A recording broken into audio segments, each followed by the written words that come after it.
j'en ai pas eu beaucoup. Pardon. Non, c'est. Ah bon, d'accord.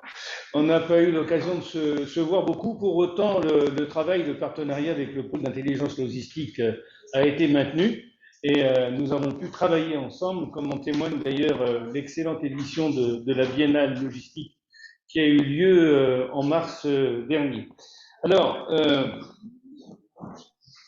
c'est une nouvelle étape pour nous, pour la CAPI, puisque nous allons entamer la mise en œuvre du projet de territoire qui a été voté par les élus en juillet dernier. Et ce projet de territoire, il va poser les grandes ambitions et les grandes orientations pour le mandat, dont beaucoup d'ailleurs concernent le développement économique.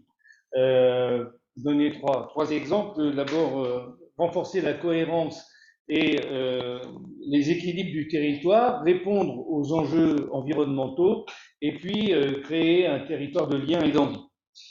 Alors, aujourd'hui, nous sommes réunis, alors, pour certains en présentiel, et je salue ceux qui sont en visioconférence avec nous, pour prendre connaissance des résultats de cette enquête logistique sur la CAPI. C'est la 3e édition, la première ayant eu lieu en 2008, la deuxième en 2015. Et c'est une enquête d'envergure qui a une importance capitale pour la CAPI. Pourquoi? Parce que elle nous permet d'interroger la filiale sur vos activités, sur vos évolutions, les grandes tendances et les enjeux qui sont les vôtres. Elle nous permet de mieux comprendre et de saisir la diversité de vos métiers. Et puis, elle témoigne surtout de l'importance de cette filière pour notre territoire, puisque depuis plusieurs années déjà, cette filière est considérée comme une filière d'excellence. Cette enquête 2021, elle marque aussi les 10 ans révolus du partenariat avec le pôle d'intelligence logistique, puisque la première convention a été signée en 2010. Et donc, oui, la logistique fait partie de l'ADN de notre territoire. Il est à l'origine, sans doute, de la dynamique et du dynamisme économique de notre territoire. C'est une source d'emploi de proximité pour nos habitants et c'est aussi une richesse financière, cette fois-ci pour le territoire, au travers de la fiscalité. Si l'on considère l'ensemble des activités de transport et de fret, la filière, c'est aujourd'hui 9,5 millions de contributions économiques territoriales, ce qui représente quand même 30% de la contribution économique territoriale globale. C'est presque 2 millions de versements, de versements mobilité.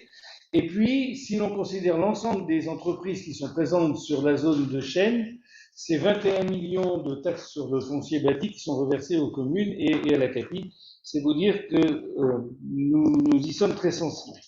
Alors, je ne vais pas être beaucoup plus long. Je voudrais remercier d'abord toutes les entreprises et tous les répondants à cette enquête. C'était une enquête fouillée. Il y avait un peu plus de 100 questions, je crois. Vous y avez consacré du temps. Vous nous avez livré des informations importantes, quelquefois des informations clés sur vos activités. Et c'est grâce à toutes ces informations que nous allons pouvoir avoir une vision consolidée de la filière. Je voudrais remercier également tous les membres du pôle d'intelligence logistique pour leur j'allais dire, motivation sur le sujet, l'analyse de ces résultats. Je vais notamment remercier Léa, Sandrine, Cécile, Pierre Arnaud, qui est à la technique aujourd'hui, voilà, qui ont tous contribué à cette matinée. Et puis, pour terminer, je voudrais vous dire que depuis la dernière enquête, il y a eu un certain nombre d'évolutions qui ont été faites sur le territoire. Je pense notamment à la mise en place pour l'évolution de la vidéosurveillance, la création d'une ressource dédiée à la gestion de zone qui est parmi nous ce matin, Flora qui est parmi nous, et puis aussi le parking poids lourd, enfin voilà, il y a des tas de choses qui ont été mises en place. Il y a encore beaucoup à faire et pour que nous puissions relever ensemble les enjeux d'aujourd'hui et de demain, sans plus attendre, je vais laisser la parole à Thomas Daudré-Ligné, le président de l'intelligence logistique, et puis nous prendrons ensuite connaissance des résultats et on pourra partager ensuite sur le reste de cette matinée. Je vous remercie et je vous souhaite une très bonne séance. Merci Patrick. Je ne vais pas avoir grand-chose à dire parce que tu as dit beaucoup et Faut que j'appuie. Voilà. Merci Patrick. Oui, je disais que je n'ai pas grand-chose à rajouter parce que je vois que le témoin a été très bien passé entre les vice-présidents de la CAPI et que la logistique n'a plus de secret pour toi. Effectivement, je vais être bref, c'est la 3e photographie de notre belle zone logistique. On dit souvent c'est la plus grande zone logistique de France, voire d'Europe, d'un seul tenant. On peut être chauvin de temps en temps, ça fait pas de mal. Effectivement, il y a eu des grandes avancées. Tu as cité le parking poids lourd, qui était très attendu, la vidéoprotection. Du côté du PILS, il y a eu la création de PILS Secure qui permet la sécurisation de cette zone en lien en plus avec la gendarmerie. L'étude, là où je suis très fier, c'est que les gens qui ont répondu, c'est plus que les autres années, donc on sent que l'intérêt est croissant. Et donc, je ne vais pas m'étendre plus longtemps, et je pense que vous attendez tous avec impatience les résultats de l'enquête. Donc, je vais laisser l'équipe Cécile et Léa, que je remercie, et je profite de saluer ceux que je n'ai pas salués qui sont derrière moi. Merci Thomas. Alors, pour ceux qui ne connaissent pas, je fais cette émission, la déléguée générale du pôle d'intelligence logistique. On se permet d'enlever les masques quand on prend la parole, si ça vous va. Tout juste avant qu'on puisse démarrer la présentation des résultats en tant que tels, on vous propose, alors on va pas faire un tour de table, hein, parce qu'on est nombreux, mais peut-être juste qu'on puisse savoir un peu le qui est qui dans cette salle, puisque aujourd'hui, parmi les différents membres participants de cette restitution, il y a les entreprises qui ont répondu, le reste de l'écosystème logistique, les partenaires du territoire, les élus de la CAPI, etc. Donc, juste pour avoir un petit qui est qui, ça marche aussi à distance. Je vais vous poser des questions, je vais vous demander de lever la main. Et puis, vous pouvez, dans Zoom, normalement aussi, lever la main. Dans le mode réaction, vous pouvez lever la main. Donc, je vous invite aussi à lever la main à distance. Alors, parmi ceux qui sont là aujourd'hui, qui travaillent dans l'écosystème logistique, toute entreprise confondue, logisticiens et fournisseurs de solutions. OK. Tout l'écosystème logistique. Nathalie, ça vous concerne aussi. Les agences d'emploi font partie de l'écosystème logistique, je vous le confirme, voilà. À distance, on a aussi des mains qui se lèvent, oui. Qui sont plutôt les partenaires territoriaux, services de l'État, élus de la CAPI, fonctionnaires territoriaux. OK, super. Ah oui, la CARSAT, vous êtes où? Où est-ce qu'on met la CARSAT? Donc voilà, la CARSAT est avec nous aussi. Alors du coup, parmi la partie entreprise, écosystème logistique, qui sont les logisticiens qui ont répondu à l'enquête? Qui ont été sollicités sur l'enquête? Ouais. D'autres mains qui se lèvent? Ok, super.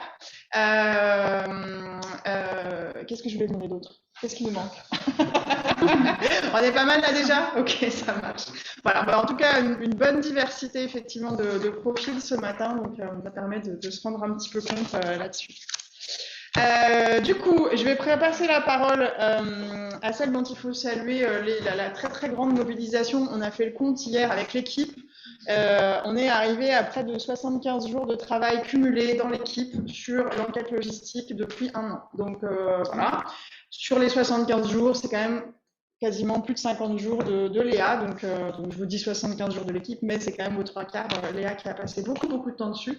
Donc en fait, comme Thomas l'a pas fait, je me permets de le faire. Je propose qu'on applaudisse Léa par avance. Voilà, elle s'est beaucoup investie sur le sujet, ça a été dense, ça a été complexe. On a été en lien très étroit avec Flora Giraca qui est là discrètement au premier rang, voilà. Mais voilà, donc ça a été une belle aventure et donc qui se termine aujourd'hui aussi. C'est un moment un peu clé pour nous. Donc voilà, je voulais faire cette petite parenthèse et te passer la parole. Eh bien, merci beaucoup à vous tous, tout ému. Merci beaucoup aussi à Sandrine et Pierre-Armand qui m'ont aidé à me relancer encore et encore et encore. Dans l'idée, chaque étude passe toujours par un petit point un petit peu méthodologique, un petit peu pour comprendre comment on s'y est pris et qu'est-ce qu'on va vous présenter aujourd'hui, sur quelle base les résultats qu'on vous présente aujourd'hui ont été posés.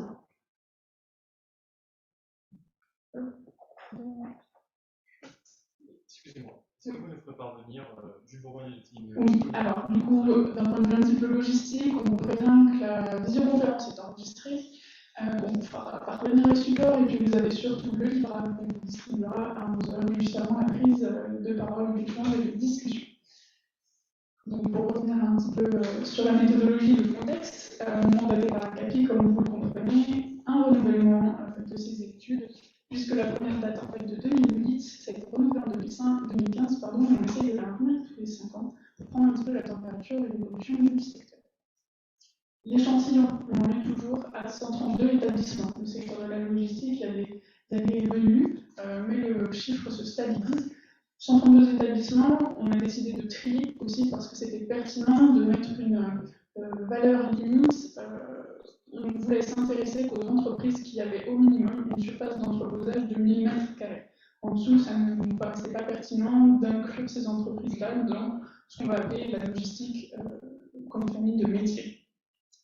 Et du coup, 33 codes 9 différents, parce qu'on va le comprendre après, il n'y en a pas un seul qui est le même, ça va de l'entreposage à l'industrie, au commerce de gros, essentiellement de la vente à distance, de la vente sur catalogue et ainsi de suite. Voilà un petit peu pour la carte d'identité de l'échantillon. Au-delà d'un échantillon, l'enquête surtout elle avait plusieurs objectifs qui ont été rappelés juste avant. L'idée c'était de construire une vision actualisée du secteur et de comprendre aussi les besoins et les enjeux que les entreprises sur le territoire ont et rencontrent. La durée, plus d'un an, on a tous vécu 2020 qui est venu un petit peu bousculer tout ça, donc plutôt de mai à janvier cette année pour toute la période d'enquête au sens de l'enquête et puis après toute la période des résultats, bien évidemment.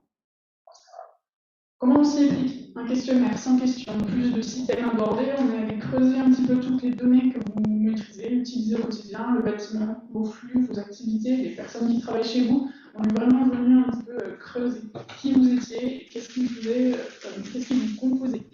Ça, on l'a fait sur un questionnaire en ligne et puis surtout, on est venu après préciser tous ces résultats par des entretiens significatifs au téléphone, en visio, ponctués de visites. Donc, je suis allée chez nombreux d'entre vous.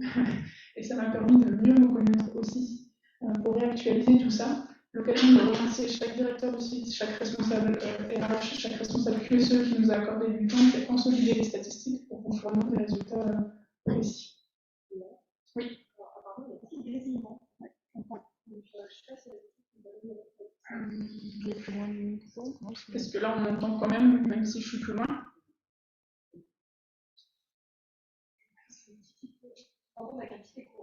J'entends aussi, non. Est-ce qu'on peut essayer sans le micro et passer directement comme ça voir si, du coup, c'est ceux dans la salle pour qui je vais essayer d'avoir une voix qui porte un peu. Est-ce que c'est mieux comme ça? Bon, vous me dites si jamais au fond c'est délicat. Voilà, c'est le micro. Bon, bah parfait, je continue sans micro alors. Pour finir sur la méthodologie qu'on a employée, l'idée c'est de vous présenter aussi du coup notre échantillon de répondants, si jamais tu peux passer, si ça ne marche pas. Tu peux avancer? Ouais.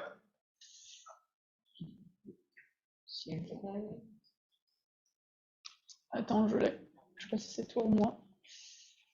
Mais du coup, en termes de répondants, sur ces 132 entreprises sollicitées, on en a 68 établissements qui nous ont répondu. Donc, on le sait, il y a plusieurs entreprises qui ont plusieurs sites. On est vraiment focus sur des établissements.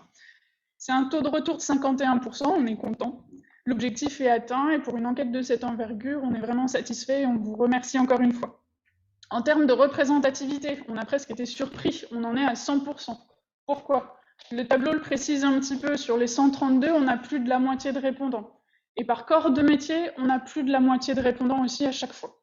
Donc on s'est dit, là, au moins notre échantillon, ce qu'on va vous dire, si on le multiplie par 2, normalement, on a la totalité de la représentativité des entreprises sur la zone. Mais du coup, pour sortir du seul cadre statistique, l'idée c'est de vous présenter un petit peu plus en détail, de venir un petit peu imager et de vous proposer une carte d'identité de la filière sur le territoire. Et la voici, ça fonctionne. La logistique sur la CAPI, qu'est-ce que c'est? Non, pardon. On est mieux. Revenir en arrière. Voilà. La logistique sur la CAPI, c'est d'abord une forte concentration d'établissements dans l'ouest du territoire, le fameux parc de Chênes sur les communes de Saint-Quentin-Fallavier, Satola-Sébons et La Verpillière. On en dénombre à peu près 114 et d'autres qui sont après dispatchés sur les 22 autres communes de la CAPI. 132 établissements de plus de 1000 m² de stockage, comme on vous le disait, ce qui fait une surface totale de 2,3 millions de mètres carrés en 2020. 2,3 millions de mètres carrés, on pourrait se dire, ok, ça n'a pas évolué depuis 2015, mais au final, on en a vu pousser des entrepôts. Pourquoi? Il y en a qui ont été rasés. Je prends l'exemple de l'ancien Socara, qui est devenu maintenant en 2021 des nouvelles structures. Mais quand Socara a été rasé et devenu une friche industrielle, il y en a d'autres qui ont poussé. Le Intermarché, le Paredes vers Decathlon, le Atlantique un peu plus loin vers la prison, et les BBL qu'on peut voir sur les différentes départementales. La CAPI, c'est un emplacement vraiment au milieu de ce qu'on appelle la dorsale logistique, Lille, Paris, Lyon, Marseille. Et c'est aussi une dorsale entre Lyon et Grenoble. Au-delà des nombres d'établissements, il y a des mètres carrés, mais aussi il y a des personnes qui y travaillent. Grâce à une consolidation des chiffres de Pôle emploi, on arrive à estimer aujourd'hui à 10 300 emplois hors intérim direct en logistique sur la zone, sur les 50 000, tous secteurs confondus, de la CAPI. Contrairement à ce qu'on pense aussi, il n'y a pas que des grands groupes qui sont implantés sur la zone. Là aussi, un bel équilibre. On est à 50% de PME et 50% de grands groupes. Et enfin, on a aussi presque un tiers d'établissements qui sont les sièges sociaux des entreprises. Voilà pour cette premier élément de carte d'identité de la filière. Alors, pour poursuivre sur cette carte d'identité, on nous demande souvent c'est quoi une plateforme logistique type? Et souvent, moi, j'aime pas répondre à cette question parce que ça n'existe pas une plateforme logistique type. C'est comme si vous me demandiez c'est quoi une industrie type? Je trouve que c'est une question qui n'a pas de sens. Mais quand même, on s'est prêté à l'exercice de faire un peu des moyennes avec toutes les limites de l'exercice. Aujourd'hui, ce qu'on peut observer en termes de surface, d'emploi, etc., c'est qu'une plateforme logistique type qu'on peut trouver sur le territoire CAPI, elle fait à peu près en moyenne 20 000 m². C'est-à-dire que désormais, un entrepôt standard, c'est 20 000 m². C'est un peu ce qu'on considère comme voilà, la moyenne. Un gros entrepôt, ça va être au-dessus de 50. Et puis, en dessous de 20, on est quand même sur des petits. Et puis, quand on est en dessous de 6 000, c'est vraiment en dessous de la cellule, on est vraiment sur des choses qui sont dans le secteur considérées comme vraiment petits. Donc, ça vous donne un petit peu des ordres de grandeur. Et puis, pareil, sur l'emploi, alors pareil, c'est très variable, mais on a une moyenne qui va arriver à 110 collaborateurs si on additionne là, pour le coup, les permanents et les intérimaires. On reparlera de l'emploi un peu plus tard, donc on affinera un petit peu ces repères, mais ça vous donne voilà, un peu des clés et des grands ordres de grandeur, etc. On verra plus tard dans quelle mesure ça cache des choses très, très hétérogènes selon les métiers, selon les types de marchandises, selon les canaux de distribution, selon les secteurs d'activité spécifiques, hein, on y reviendra. Mais voilà, pour faire cet exercice, on peut retenir ces grands ensembles-là. Et puis, ce qui conditionne aussi le marché de la logistique, c'est un petit peu le graphique que vous voyez juste en dessous. Il est particulièrement et majoritairement locatif. C'est-à-dire que 80% plus ou moins des propriétaires en fait, de bâtiments sont ce qu'on va appeler des investisseurs et des promoteurs. Donc sur la zone, on a seulement 26% d'entreprises de logistique qui sont propriétaires de leurs murs. Et puis aussi, il y a quelque chose d'autre qui caractérise bien le secteur, c'est que vu de l'extérieur, un entrepôt logistique, c'est tout le temps pareil. Mais ça a une réponse, ça a une explication. Pourquoi? Tout simplement parce qu'un entrepôt logistique, il doit répondre à un règlement spécifique des installations classées pour la protection de l'environnement, qu'on appelle plus communément les ICPE. Donc, qu'est-ce que c'est qu'une ICPE dans les faits? C'est une réglementation qui va contraindre une construction immobilière de telle sorte qu'on va pouvoir prévenir du mieux possible tous les incidents qu'il pourrait y avoir sur l'environnement et sur les citoyens. Concrètement, c'est pour ça qu'un entrepôt est rectangulaire. C'est pour ça qu'en moyenne, la hauteur sous plafond, c'est entre 10 et 12 mètres de haut. C'est pour ça que les cellules font 6 000 m². C'est pour ça qu'il y a des coupe-feu, des portes coupe-feu, pardon. C'est pour ça qu'on voit des bassins de rétention dans chaque entrepôt et qu'on les voit à une certaine distance de la route par un espace, on va dire un espace vert qui vient occuper l'espace et du coup protéger la route et tout un chacun de potentiels incidents qui pourraient y avoir. Donc en fait, les ICPE, ça vient donner un cahier des charges ultra précis qui contraint la construction d'un bâtiment logistique. En gros, ils sont vraiment conçus pour prévenir les risques de l'environnement selon ces mêmes règles.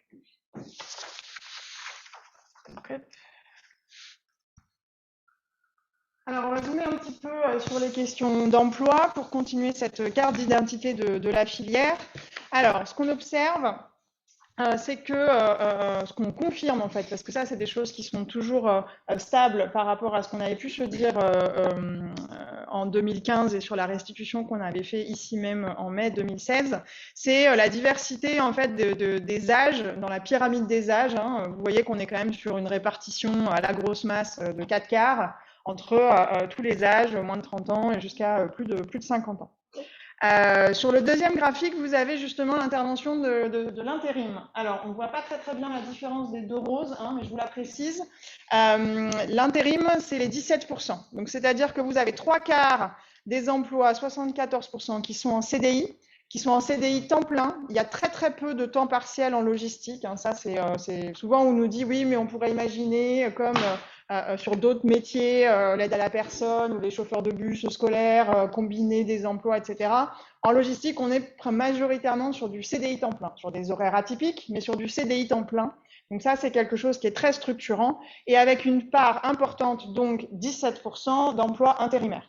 L'intérim, il est très utilisé en logistique, hein, 17% c'est un chiffre important, mais il est assez structurel dans la filière pour faire face à la saisonnalité, parce qu'il y a beaucoup de saisonnalité en logistique, avec des pics d'activité selon la saison de distribution, selon les besoins, selon Noël, selon les soldes, etc. On vous précisera un petit peu plus tard. Donc si on revient à notre chiffre tout à l'heure de 10 300 emplois hors intérim, si on rajoute ces 17% d'intérim, on arrive à 12 000 emplois sur tout confondu, hein, emploi permanent plus les intérims, qui est un chiffre voilà, qui reste celui qu'on manie régulièrement et qui se confirme encore à l'aune de 2020. Juste pour préciser, je parle sous taux contrôle, les chiffres étaient demandés au 30 juin 2020. Non, c'était 2019. Voilà, donc c'est les chiffres avant Covid. Voilà, le tableau était rempli sur les chiffres au 31 décembre 2019, donc avant Covid.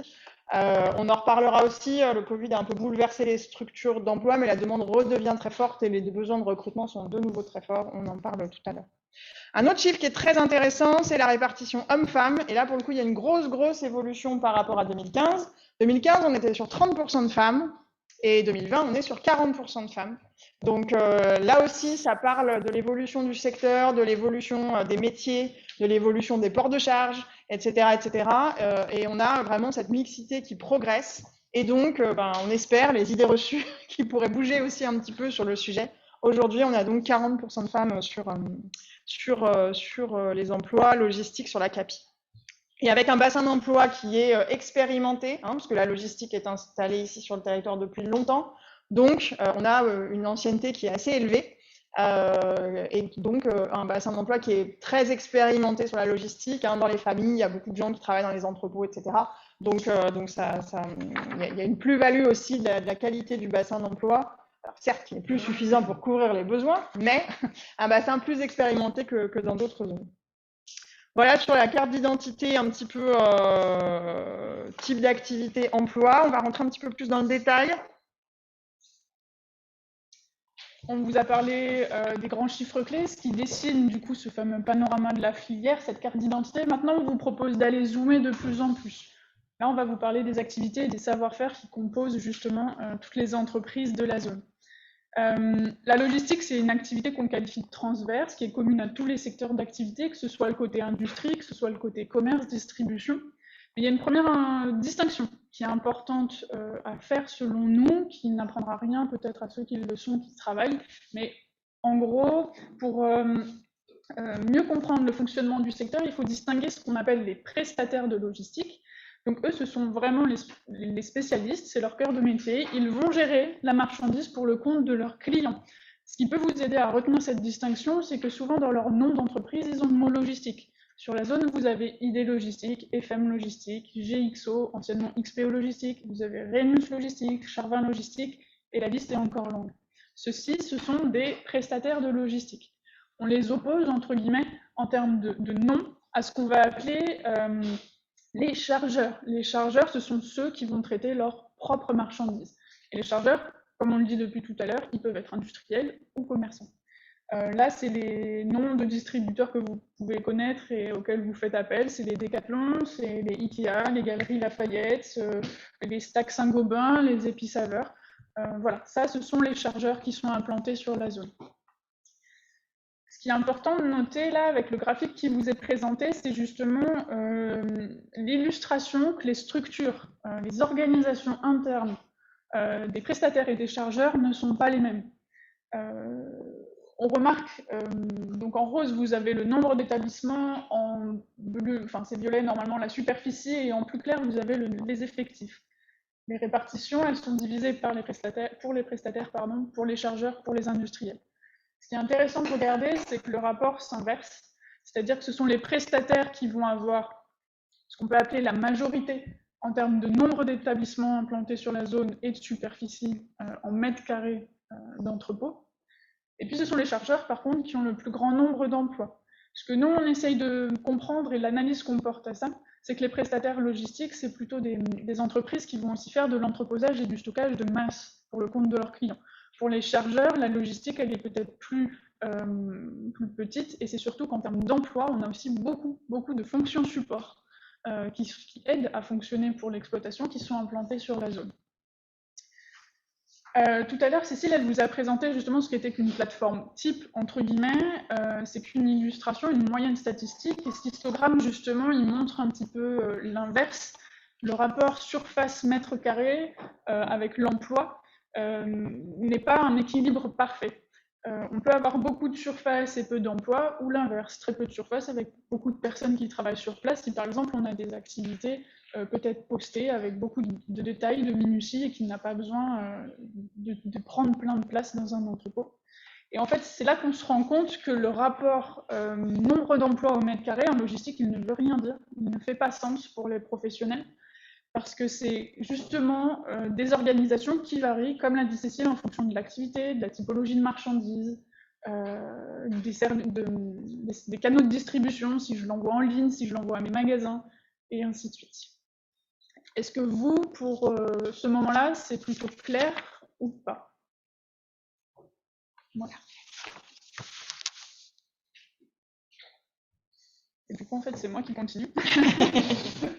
Du coup, ce qui caractérise aussi la filière logistique sur le secteur du Nord-Isère, c'est qu'on appelle ça de la logistique de distribution. Vous ne verrez pas de vrac, du bois, du caoutchouc, toutes les matières premières qui peuvent être importées en gros volume. Vous ne verrez pas de chimie lourde, vous ne verrez pas de métallurgie. Ce que vous allez voir par contre, c'est que la majorité des marchandises qui sont traitées sur la zone sont des produits finis, manufacturés, qui sont à destination des clients finaux de la grande distribution, qu'elle soit alimentaire ou spécialisée. Quand on dit client final, c'est autant vous et moi. On va être des consommateurs de certains produits. Et puis, c'est aussi toutes les entreprises, donc tous les professionnels. On a aussi beaucoup de B2B, de distribution de business to business sur la zone. Depuis le début, on fait presque un abus de langage en parlant de la logistique en tant qu'activité au sens propre. Ce qui serait plus pertinent, c'est de parler des activités de logistique.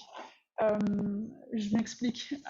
Il y a 96%, là, le chiffre rose, qui illustre le cœur de métier et le cœur des compétences qu'il y a sur la zone. C'est-à-dire qu'on est capable de gérer des stocks, qu'on est capable de préparer des commandes et de les expédier mais pas que. Il y a tout un tas d'activités annexes qui apportent davantage de valeur ajoutée, justement, qui vont être de l'ordre du conditionnement à façon. C'est ce qui vous permet d'avoir, par exemple, des lots de promotion dans vos magasins quand, je ne sais pas, c'est l'été, c'est les fêtes, et que les produits que vous voulez acheter sont conditionnés par lot. Vous pouvez avoir aussi tout ce qui va être le service des retours, toute la gestion des services après-vente, toute la gestion du reconditionnement quand un article ne nous convient pas. Vous allez avoir le transport, le contrôle qualité qui vous permet en fait d'avoir le bon produit que vous avez commandé au bon moment. Voilà un petit peu pour les activités et les savoir-faire sur la zone.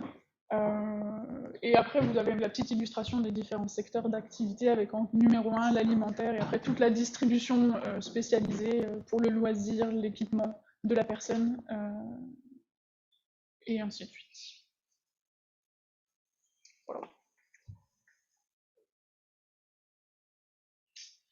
Alors cette structuration des activités logistiques, de la logistique de distribution, elle se voit aussi de manière très très forte sur l'organisation des flux. C'est-à-dire que comme on parle bien de produits finis manufacturés, on va être sur des logiques de grand import de ces marchandises. Sur l'alimentaire, ça va être des flux qui vont être un peu différents, mais on importe des marchandises, des produits finis qui peuvent venir d'Asie, de pays européens, donc de l'international. Et ensuite, ces produits sont traités dans les entrepôts et vont être distribués en proximité. Alors quand je dis en proximité, ça va être, comme vous le voyez, 54% distribué au national, mais en tout cas, on est plutôt dans une typologie d'entreprises qui vont importer de loin et distribuer en France. Et ça se voit de manière très très nette dans les réponses qui confirment en fait cette structuration. Et donc ça se voit aussi dans les modes de transport. Il faut vraiment avoir en tête que la zone de Chêne, le parc international de Chêne, pardon, je raccourcis, le parc international de Chêne, c'est un endroit qui ne distribue pas que la région Rhône-Alpes ou que les bassins d'emploi, les bassins de consommation de Lyon et de Grenoble. Il y a énormément d'établissements logistiques sur le Nord-Isère qui sont en fait des plateformes de distribution nationales. Par exemple, on était avec Manon encore la semaine dernière, alors pas tout à fait sur la Capille, on était à Saint-Georges chez Transalliance. Toutes les plaquettes de chocolat Nestlé de France passent par l'entrepôt Transalliance de Saint-Georges-d'Espérange. Que vous l'achetiez à Béthune, à Bastia ou à Brest, elle est passée par l'entrepôt de Transalliance à Saint-Georges-d'Espérange. Je vous cite cet exemple parce que c'est le premier qui me vient et qui date de la semaine dernière, mais c'est le fonctionnement pour une grande majorité des plateformes logistiques. On est principalement sur une distribution qui va être nationale, c'est-à-dire c'est que les entrepôts sont le point de convergence de réception des marchandises pour ensuite qu'elles soient distribuées dans tout un réseau de magasins à l'échelle nationale. Alors selon les entreprises, les stratégies vont être différentes, hein. On peut avoir 2 entrepôts, un pour le nord de la France, un pour le sud de la France, etc. Mais on est dans une grande dynamique où on n'a plus des plateformes de distribution régionales en proximité, on est sur une concentration, et c'est aussi pour ça que les entrepôts sont de plus en plus grands, on est sur une concentration, ce qu'on appelle la plateformisation en urbanisme, qui va donc permettre de concentrer l'intégralité de tel ou tel type de produit qui sera ensuite distribué sur l'ensemble du territoire français. Donc, bien évidemment, les entrepôts du Nord-Isère alimentent les habitants et les consommateurs du Nord-Isère, de Lyon, de Grenoble, de Chambéry, mais en fait, souvent, ils alimentent la moitié de la France, la moitié sud, si ce n'est pour une bonne part l'ensemble du territoire français sur leur gamme de produits spécifiques. Sur les modes de transport, donc comme on est sur du grand import, donc là vous avez des pourcentages de répartition des modes de transport qui sont en fait cumulatifs, c'est-à-dire que les entreprises déclarent utiliser différents modes, donc c'est pour ça que ce n'est pas une répartition avec un total à 100% et qu'on a un total qui est supérieur à 100% parce que les modes se cumulent. De la même manière que quand vous allez travailler, vous allez pouvoir prendre votre trottinette, puis un métro, puis un bus, et ben la marchandise, elle va utiliser différents modes de transport pour partir de son point de départ initial jusqu'à son point d'arrivée final. Donc en import, la moitié utilise le transport maritime. Hein. Quand on importe d'Asie, ben, ça vient par cargo. Hein. C'est des choses qu'on voit beaucoup. 24% utilisent l'aérien. Ça va être sur des choses à forte valeur ajoutée, des choses très précieuses parce que le transport aérien, ça coûte cher. Et 10% vont utiliser le fret ferroviaire. Et tout le monde utilise le camion, que ce soit pour l'intégralité du chemin ou pour le dernier kilomètre, quel que soit l'usage, tout le monde utilise le mode routier. À l'inverse, comme on est en distribution nationale, là on a la part du camion qui est encore plus importante. Ça ne dit pas les types de carburation des camions, hein, on en reparlera après de la transition énergétique, mais les distances parcourues structurent aussi les modes de transport. Quand il faut qu'on importe de Shanghai, le faire en camion, ce n'est pas forcément très pertinent. Voilà sur la structuration des flux. Et puis, on va faire un petit zoom à l'intérieur des entrepôts sur la manière dont c'est traité. Et ça va vous montrer encore de manière encore plus éclairante ce mécanisme en fait de la distribution et de la logistique de distribution. On a demandé dans l'enquête aux entreprises de nous dire quels sont les volumes de marchandises qu'ils traitent par an, et selon des unités d'œuvre. C'est-à-dire que parfois, on va compter en nombre de camions, on va compter en nombre de containers, on va compter en nombre de palettes, ou parfois on compte en colis ou en articles. Et ce total, donc là vous avez les chiffres. En moyenne, un établissement logistique sur le territoire CAPI reçoit par an 28 camions par jour, 16 conteneurs par mois, 3 millions de palettes, 1 million de colis, 2 millions d'articles. Donc ça, c'est la moyenne pour un établissement logistique par an. Et il sort le même volume, en fait, parce que rien ne se crée, rien ne se perd, tout se transforme. C'est-à-dire que ce qui rentre dans l'entrepôt, à un moment donné, ça en ressort. Mais comme vous le voyez, ça ne ressort pas selon la même composition. Et ce que vous voyez, c'est que vous avez beaucoup, par exemple, vous avez 3 millions de palettes qui deviennent 1 million de palettes. Où sont passés les 2 autres millions? Et bien en fait, ils sont passés là. C'est-à-dire que la palette, on l'a défaite et on en a tiré des colis, puisque là, on passe de 1 million qui rentre à 3 millions qui sortent, et on en a tiré des articles, 2 millions qui rentrent, 4 millions qui sortent. Donc c'est-à-dire qu'en fait, on dégroupe, on reçoit des gros volumes massifiés, et on envoie des petits volumes individualisés pour les magasins. C'est-à-dire que vous n'envoyez pas un container complet au Franprix, en fait, ça ne marche pas.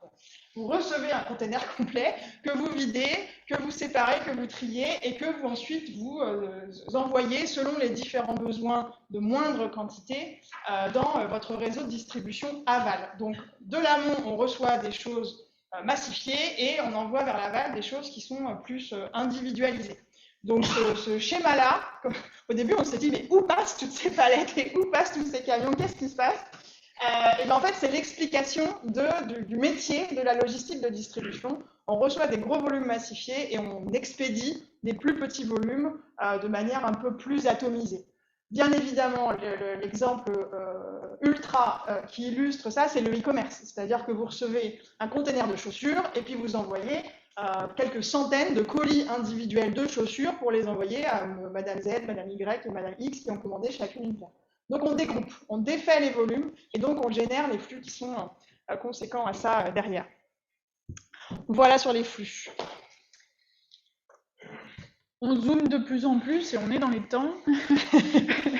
Dans l'idée, vous le savez mieux que quiconque, que le contexte économique, les évolutions réglementaires, la volonté ou les obligations de devenir plus responsable d'un point de vue sociétal encourage, force, oblige, tout ce que vous voulez, les entreprises à changer et à améliorer leurs pratiques. Pour améliorer leurs pratiques, elles peuvent agir selon deux axes, l'axe de la logistique durable et l'axe, on va dire, social, des ressources humaines. Ce qu'on a beaucoup vu dans nos échanges, c'est qu'il y a 3 points majeurs qui reviennent. Comment on fait pour faire de la logistique plus durable, on a 3 volets d'action. Le premier, c'est celui du bâtiment. On recoupe avec les ICPE dont je vous parlais au tout début. On peut aller encore plus loin. C'est-à-dire qu'on peut faire des améliorations sur le bâtiment existant dans la mesure du possible, et on remet en parallèle qu'il y a 80% des propriétaires qui sont des investisseurs et des promoteurs et qui ne sont pas les exploitants qui sont dans le bâtiment. Donc c'est là que va s'installer toute une notion de négociation et de mesure de qu'est-ce que l'on peut faire pour réduire notre propre impact de logistique. Et puis c'est, quand on part d'une page blanche, faire les choses bien dès le début. Donc ça va être de concevoir des bâtiments logistiques qui vont être plus vertueux. Aujourd'hui, sur la zone, c'est les chiffres qui vous sont proposés là. On a chaque nouvelle construction qui sort, qu'elle soit issue d'une requalification de friche ou d'un tellement neuf, même s'il y en a de moins en moins, va être certifiée d'un point de vue environnemental. C'est-à-dire qu'il y en a 8 actuellement, donc en 2020, qui étaient certifiés, alors on peut le dire BREEAM ou BREEAM, 5 en cours de construction pour la même certification et 1 qui était HQE pour haute qualité environnementale. C'est vraiment des référentiels qui sont des méthodes britanniques ou françaises en fonction de celui que vous voulez, qui viennent évaluer, on va dire, le niveau de protection et de qualité environnementale de votre bâtiment. C'est ni plus ni moins les certifications ABCDE que vous pouvez avoir d'un point de vue énergétique dans vos maisons. Et donc elles vont évoluer tout le comportement du bâtiment sur tout son cycle de vie, de la construction jusqu'à sa destruction ou requalification en quelque chose de différent. Et ça va vous noter avec un différent niveau, very good, good, et ainsi de suite, le niveau de performance environnementale de votre bâtiment, les matériaux, l'aménagement, et ainsi de suite. Ça, c'est le premier champ d'action que les entreprises peuvent faire, c'est améliorer leur bâtiment pour justement proposer des activités qui sont plus durables. Le deuxième, c'est de rentrer encore plus dans le cœur de métier sur tout ce qui va être l'organisation des transports. Souvent, dans les réglementations, qu'elles soient RSE, bilan carbone et tout ce que vous voulez, on challenge les logisticiens sur le bâtiment et sur le transport parce que c'est là qu'ils ont les plus grands leviers d'action. Quand on est allé rencontrer les entreprises de la zone, 88% des répondants achètent du transport. Ils sont très peu à posséder leur propre flotte de véhicules. C'est là après qu'on voit aussi toute la cascade de sous-traitance et l'interconnexion de la logistique et du transport qui sont deux maillons qui fonctionnent ensemble. Et parmi ces entreprises-là, on leur a demandé sur quoi vous agissiez. Quelles sont vos priorités, sur quoi vous misez le plus. Et elles sont plusieurs à nous avoir répondu en premier abord. On a recours à des carburants qui sont alternatifs au diesel. On s'équipe des meilleures technologies Euro 6 pour le diesel et on investit sur des nouvelles carburations.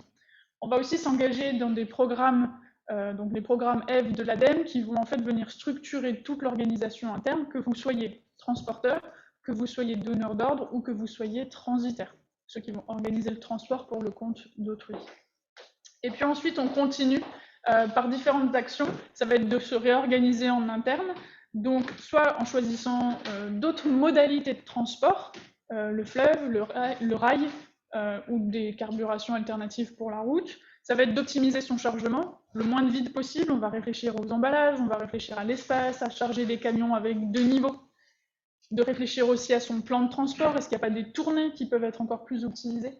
Et puis après, sans oublier, il y a un gros impact pour la formation des collaborateurs, que ce soit l'éco-conduite ou autre, mais le comportement humain a là aussi une possibilité de levier et de réduire en soi toutes les émissions de gaz à effet de serre ou de particules fines. Voilà un petit peu les champs d'action pour répondre à son enjeu de logistique durable. Et le dernier, on a fait une grosse matinale il y a 2 semaines sur ce sujet, ça va être toute la gestion de ces déchets. De les mettre en lumière, d'améliorer son tri, de trouver des filières de revalorisation adaptées et de faire tout son possible pour réduire le volume qui sort de son entrepôt au final. Pardon. Et ce qu'on observe, c'est qu'ils ont tous des flux communs, carton, plastique, bois, le polystyrène, les petits déchets dangereux, et à ces flux communs, la méthodologie peut être commune. Et en partenariat avec la CCI Nord-Isère et le soutien de la CAPI, on va aussi proposer des audits sur la gestion des déchets de nos adhérents. Et ça a été l'occasion de percevoir qu'au-delà des 26 établissements qu'on a déjà accompagnés, ils étaient plus d'une vingtaine à vouloir s'engager aussi dans la démarche. Preuve qu'ils ont conscience de leur impact et qu'ils cherchent des solutions pour le réduire. Voilà.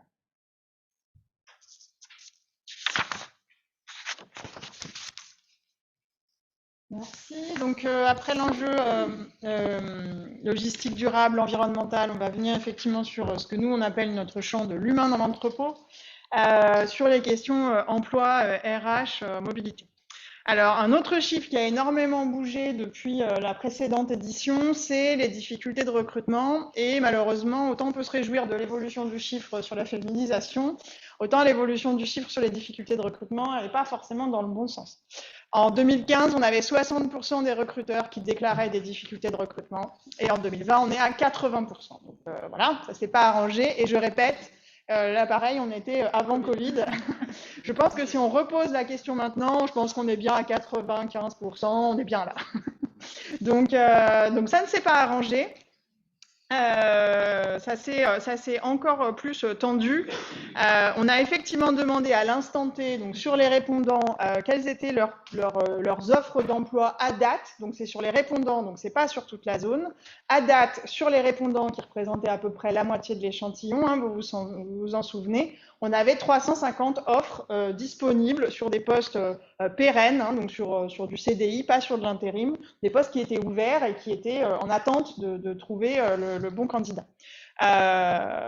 Donc voilà, du coup, nous, c'est malheureusement pas une découverte, hein, pour nous, c'est des choses qu'on travaille beaucoup et qu'on travaille depuis longtemps sur des choses de court terme et puis sur des choses de plus long terme, donc tout ce qui relève de la promotion des métiers, de la biennale, etc., etc. Donc pour nous, c'est tout un continuum d'action pour travailler sur ces sujets-là.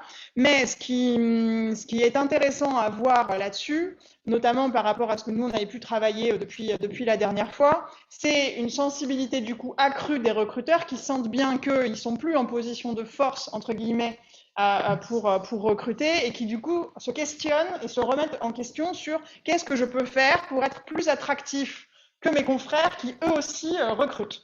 Quel levier d'action je peux avoir pour être plus attractif.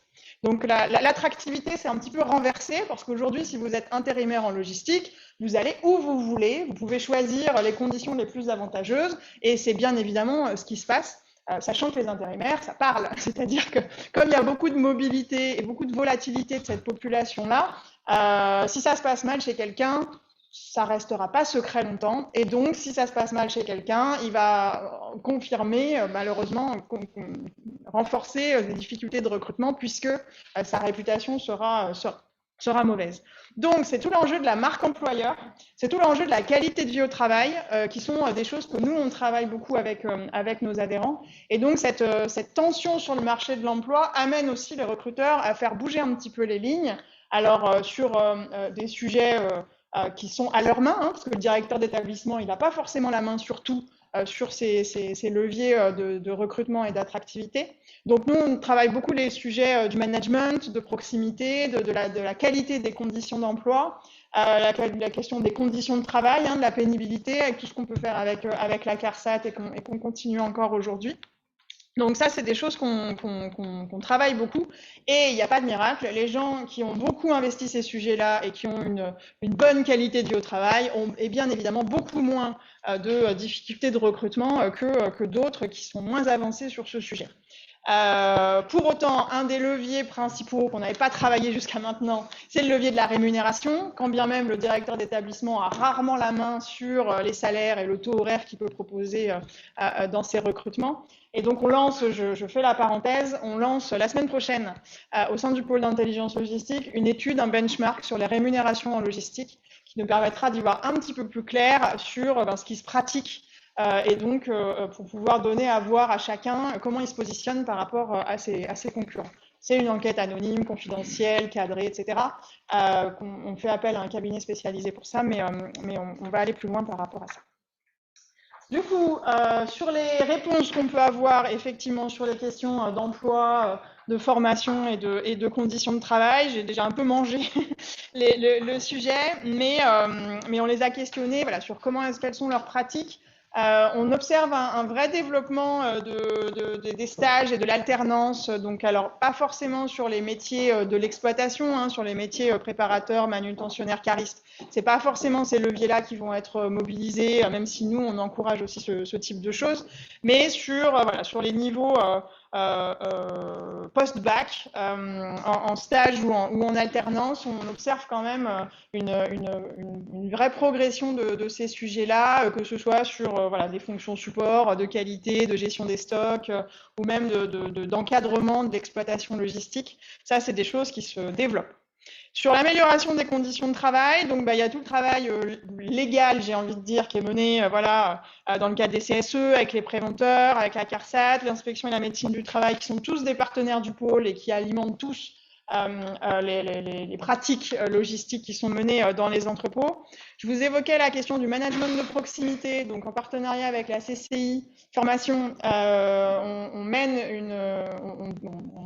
commercialise une offre de formation pour les managers spécifiquement en logistique, et on a aujourd'hui plus de 50 chefs d'équipe sur le territoire qui ont été formés au management. Souvent, les chefs d'équipe, c'est des anciens préparateurs de commandes, mais en fait, c'est pas le même métier, préparer des commandes, d'encadrer une équipe de préparateurs de commandes. Donc, il y avait un vrai besoin d'accompagnement sur ces fonctions-là, et c'est une offre qui marche très très bien.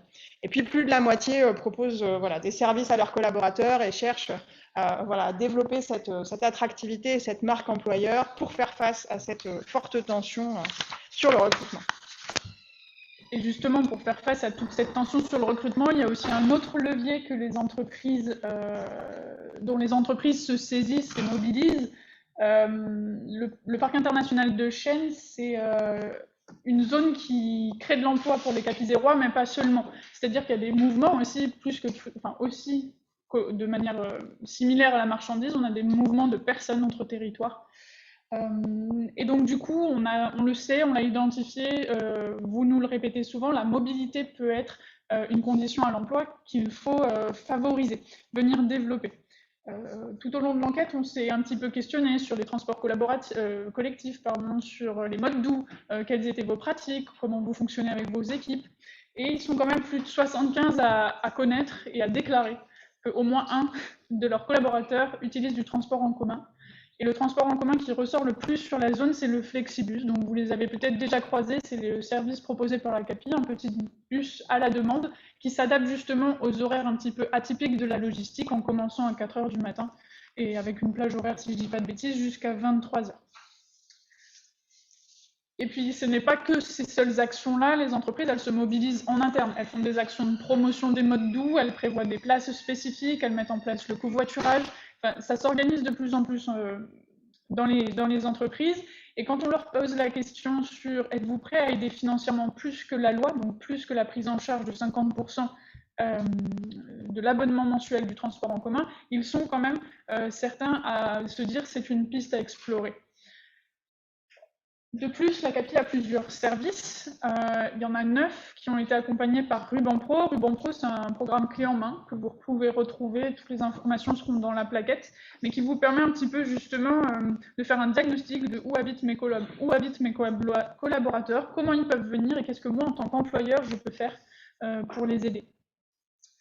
Voilà un petit peu, et puis bien sûr aussi des engagements dans tout ce qui s'appelle plan de mobilité entreprise et plan de mobilité inter-entreprise sur la zone. Voilà, et la dernière slide. On arrive un peu à la fin de la présentation vraiment stricto sensu des résultats de l'enquête. Ce qu'on peut dire un peu pour synthétiser, c'est que la logistique confirme vraiment son rôle structurant, son rôle clé sur le territoire, avec des tendances qui se confirment, qu'elles soient dans un sens positif, comme on a pu citer la féminisation du secteur, ou dans un enjeu qui se tend encore plus avec cette tension sur le recrutement et qui passe de 60 à 80%. On observe aussi avec ce renouvellement du bâti, avec une zone qui se reconstruit sur elle-même. Voilà, le chiffre de mètres carrés de bâtiments est à peu près stable, mais effectivement avec des friches et des requalifications de friches et des bâtiments qui les remplacent, qui sont de bien meilleure qualité environnementale, d'une bien meilleure performance. Donc on a une zone qui se renouvelle vers quelque chose de bien plus vertueux du point de vue du bâti, et puis les évolutions qui touchent la logistique de manière plus large et qui impactent les activités qui sont menées, et donc les flux, les métiers, etc., etc. Donc la surface moyenne qui augmente avec cette plateformisation dont je vous parlais tout à l'heure, et l'effectif moyen aussi qui augmente, qui est notamment lié à la question du e-commerce, qui va être plus demandeur d'emploi que du stockage de masse, par exemple. Donc les évolutions aussi des modes de consommation amènent des évolutions dans le secteur logistique, que ce soit sur le bâtiment ou que ce soit sur les emplois. Donc ça se traduit aussi dans l'enquête qui a été menée. Ça a été évoqué tout à l'heure par Patrick Nicole-Williams et Thomas Daudré-Vigny, la question de la sûreté qui s'est améliorée depuis la dernière enquête. C'était vraiment un sujet crucial. Il y avait énormément de cambriolages et de tentatives de cambriolage il y a encore 5 ans de ça. C'est désormais plus vraiment un sujet cité par les entreprises, voilà, avec l'effet combiné de la vidéoprotection et des services de piles sécures qui voilà, a vraiment calmé ces enjeux-là. Donc aujourd'hui, ce sujet-là est un peu passé et c'est une excellente chose. Voilà. On s'arrête là pour la partie académique de présentation des résultats. Encore un grand merci à tous ceux qui ont donné du temps et qui ont accueilli Léa pour l'enquête. C'était vraiment quelque chose de dense parce qu'en fait, c'était pas un questionnaire auquel vous pouviez répondre juste en 3 clics sur un formulaire. Il fallait aller chercher des données dans tous les services de l'entreprise, donc c'était vraiment exigeant. Donc encore un grand merci. On espère que vous avez appris des choses et donc maintenant on va pouvoir ouvrir la discussion collective avec les gens qui sont ici et les gens qui sont à distance. Donc n'hésitez pas à demander la parole, à écrire dans le chat ou quoi, on surveille ça. Donc on vous passe la parole sur, est-ce que vous avez des demandes de précision Et puis de manière plus large, s'il y a des sujets que vous voulez évoquer. Non, avant que tu passes la parole, je voulais féliciter, je me suis Patrick, je parle à toi, je voulais féliciter l'excellent et le remarquable travail. Je suis très impressionné de l'étude qui a été faite, même si je baigne dedans depuis un grand nombre d'années. Donc Léa, je te remercie, je suis très impressionné de ton travail. Je salue Flora qui a participé et l'ensemble des services. Je suis très heureux d'être là aujourd'hui et encore une fois, mille merci et toutes les félicitations pour ce travail remarquable et cette photographie très impressionnante du territoire. Je vais dire comme toi tout à l'heure, je viens à rajouter. Donc on vous distribue le document qui synthétise un peu tout ça, qui reprend tous ces chiffres qu'on a pu vous balayer, qui contient d'autres chiffres qu'on ne vous a pas présentés parce que sinon on aurait pu en parler pendant des heures.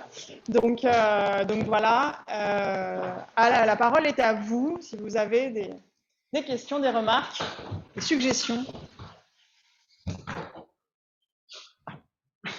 Je ne comprends pas. Ah, il en... Ah, voilà. Qui veut ouvrir le bal? Oui. Excusez-moi, est-ce que vous avez des chiffres sur la sécurité justement pour attester de la situation? Alors moi, je ne les ai pas. La sécurité au sens de sûreté des biens et des personnes. Alors on en a en version 2015. Ouais, 2017, pardon, actualisé de 2015. Là, on les a pas sous la main, mais je peux vous les trouver facilement. On avait refait un point avec la gendarmerie 1 an après la mise en place de la vidéosurveillance de mémoire. Je parle sous le contrôle de Bertrand, mais on confirmera. Et il y avait une baisse, il y avait des chiffres qui étaient divisés par 3 ou 4 sur les tentatives de cambriolage et d'intrusion. De mémoire, c'était ça, mais on pourra vous redonner le chiffre plus précis. Ça s'était vraiment effondré, vraiment. Mais la gendarmerie suit ces chiffres-là, donc on peut les retrouver. Quelle a été finalement les plus grandes surprises et dans quelle mesure ça peut modifier le travail même pour les gens du secteur? Alors la plus grande surprise, alors j'ai envie de dire que moi j'ai pas été hyper surprise. C'est pas pour se vanter, mais nous au sein du PLIS on n'a pas été surprise dans les résultats. La progression de la place des femmes. Ça voilà, c'est une bonne nouvelle, c'est une bonne surprise. Je suis un des promoteurs de pouvoir les positionner dans les entrepôts dès qu'on peut. Mais combien on a 10% de plus? On était à 30, maintenant on est à 40. Donc oui, ça fait une augmentation d'un tiers. C'est surprenant. 10 points. C'est l'évolution des métiers qui est faite. Et puis effectivement, on a beaucoup d'entreprises qui travaillent sur le web. Pour citer le grand géant américain qui utilise beaucoup de main-d'œuvre. Et c'est souvent les femmes sont un plus pour ce genre d'activité, parce que le port de charge est moins long. C'est-à-dire qu'il y a une normalisation du métier, en fait, c'est-à-dire où la force physique n'est plus un critère. Ça fait longtemps que ça bouge, mais en tout cas, ça se confirme maintenant de plus en plus dans les métiers. Donc, cette espèce de frein, un peu, cette autocensure qu'il pouvait y avoir, finit de tomber, quoi. C'est-à-dire que ça se traduit dans les faits, quoi. Alors que ça fait longtemps qu'on dit que c'est ouvert aux femmes. Là, maintenant, ça transforme.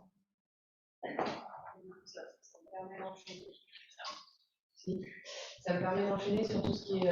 Est-ce que vous pouvez vous représenter? Oui, pardon. Christelle Boutin, Société Eto, donc on est assistant à maîtrise d'ouvrage, donc pour la partie construction. Et en fait, aussi tout ce qui est assistance à maîtrise d'ouvrage pour tout ce qui est automatisation des entrepôts.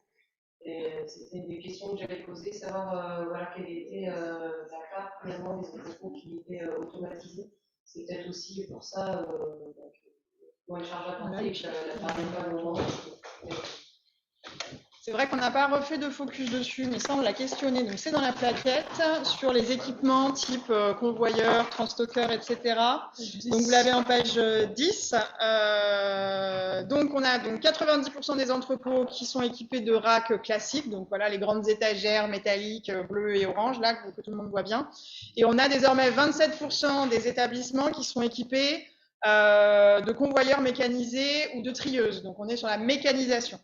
Sur ce qui est vraiment automatisation, transstockeur, etc., ça reste encore très spécifique à la grande distribution alimentaire, hein, ça va être Socara, Intermarché, voilà, ou du e-commerce, mais il n'y en a pas forcément, enfin du e-commerce de très grande ampleur, mais il n'y en a pas sur la zone, il n'y a pas de Cdiscount ou d'Amazon avec Transstocker particulièrement. Donc ça reste très très spécifique, l'automatisation, mais la mécanisation, donc c'est-à-dire le tapis roulant, hein, la trieuse, convoyeur, etc.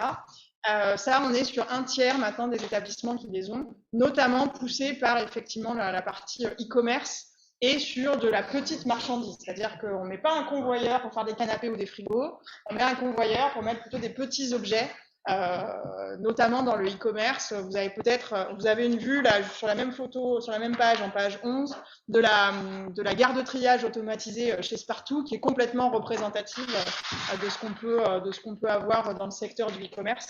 C'est-à-dire préparation de commandes à la main, et ensuite c'est rentré dans la machine qui va amener les commandes selon les lieux de destination. C'est-à-dire que si la paire de chaussures, elle part à Dunkerque, et elle va sur tel truc, etc. etc.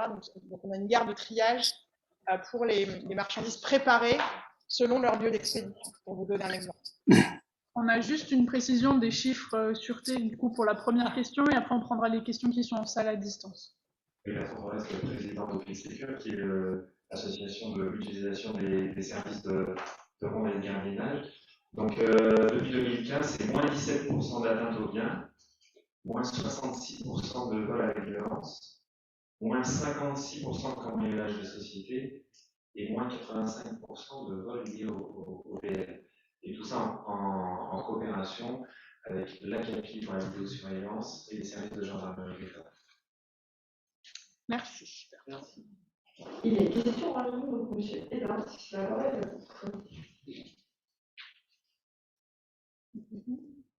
Faut activer le micro. Monsieur Aydin, on ne vous entend pas. Il faut mettre le micro. Merci. Je mets. C'est bon. Ça y est, normalement. Ça y est. Est-ce que vous m'entendez? Oui. Oui. Bonjour à toutes et à tous. Donc, je suis Michael Aydin. Je suis élu à la ville de Bourgoin-Jallieu et également donc à l'ACAPI. Et j'avais, alors tout d'abord, avant tout, félicitations pour l'excellent travail que vous avez fait. Hein. C'est vraiment un travail de qualité qui a été fait en profondeur. Une remarque peut-être sur le Saint-Quentin-Fallavier, me semble-t-il, sauf erreur, est une zone logistique au niveau européen, voire peut-être même la première zone logistique européenne. Donc peut-être à préciser. Vous avez abordé la question de la sécurité des sites, ce qui est très bien, effectivement intéressant à travers la baisse du nombre de cambriolages, de caméras, etc. etc. Moi, je voudrais peut-être revenir sur la politique de sécurité des employés. Vous avez rapidement balayé ça à travers la CARSAT, à travers les préventeurs, et il me semble que c'est un sujet qui est très, très important. Est-ce que vous l'avez abordé de façon un petit peu plus précise, globalement, et en rentrant un petit peu dans le détail? Par exemple, on parle d'exosquelettes pour aider les employés à à transporter, à prendre, à déplacer, etc., etc., hein, pour répartir, comme vous expliquiez tout à l'heure, les paquets, les palettes en lot, etc. Et d'autre part, concernant, pareil, de la même façon, la sécurité des employés, c'est un élément qui est important puisque, comme vous le précisiez, le secteur de la logistique a des problèmes de recrutement, a des problématiques de recrutement. Donc, ça pourrait, en fait, la sécurité des employés permettrait de répondre à plusieurs éléments concernant le recrutement, concernant peut-être l'indice économique, etc., etc. Donc, voilà la remarque et ma question donc, concernant l'exosquelette et cette partie de la sécurité. Je vous remercie. Merci pour cette intervention. Alors, effectivement, on n'a pas fait de focus spécifique dans notre institution sur les questions ergonomie, poste, pénibilité, etc. Ça ne veut pas dire qu'on ne travaille pas. Au contraire, c'est à peu près le sujet qui a généré la naissance du pôle d'intelligence logistique il y a une douzaine d'années. Le premier partenaire du pôle, c'était la CARSAT, sur cette question, effectivement, de la pénibilité des postes. Et qui emmène tout un tas de sujets de travail pour nous et pour nos adhérents. Donc effectivement, si on reprend l'ensemble des secteurs d'activité économique, La logistique reste parmi les secteurs qui sont les plus accidentogènes ou les plus pénibles. Hein. Là, ça, les statistiques, je vois Christine qui hoche la tête, ça reste un sujet fort avec le BTP ou l'aide à la personne, ce type de secteurs qui restent très physiques et qui peuvent être générateurs d'accidentologie. Du coup, c'est un secteur sur lequel on travaille beaucoup sur ces sujets-là. Que ce soit effectivement sur l'ergonomie des postes, etc. On mène avec la CARSAT un partenariat sur une action collective qu'on appelle TMS Pro, c'est-à-dire la formation des entreprises à la gestion de projets, d'analyse des postes problématiques et donc correction organisationnelle et managériale des difficultés dans les entrepôts qui amènent ces risques d'accidents. Donc, on accompagne les entreprises là-dessus. Donc, allez, parenthèse promotion, le 16 novembre, première matinale de la prévention sur le filmage automatique.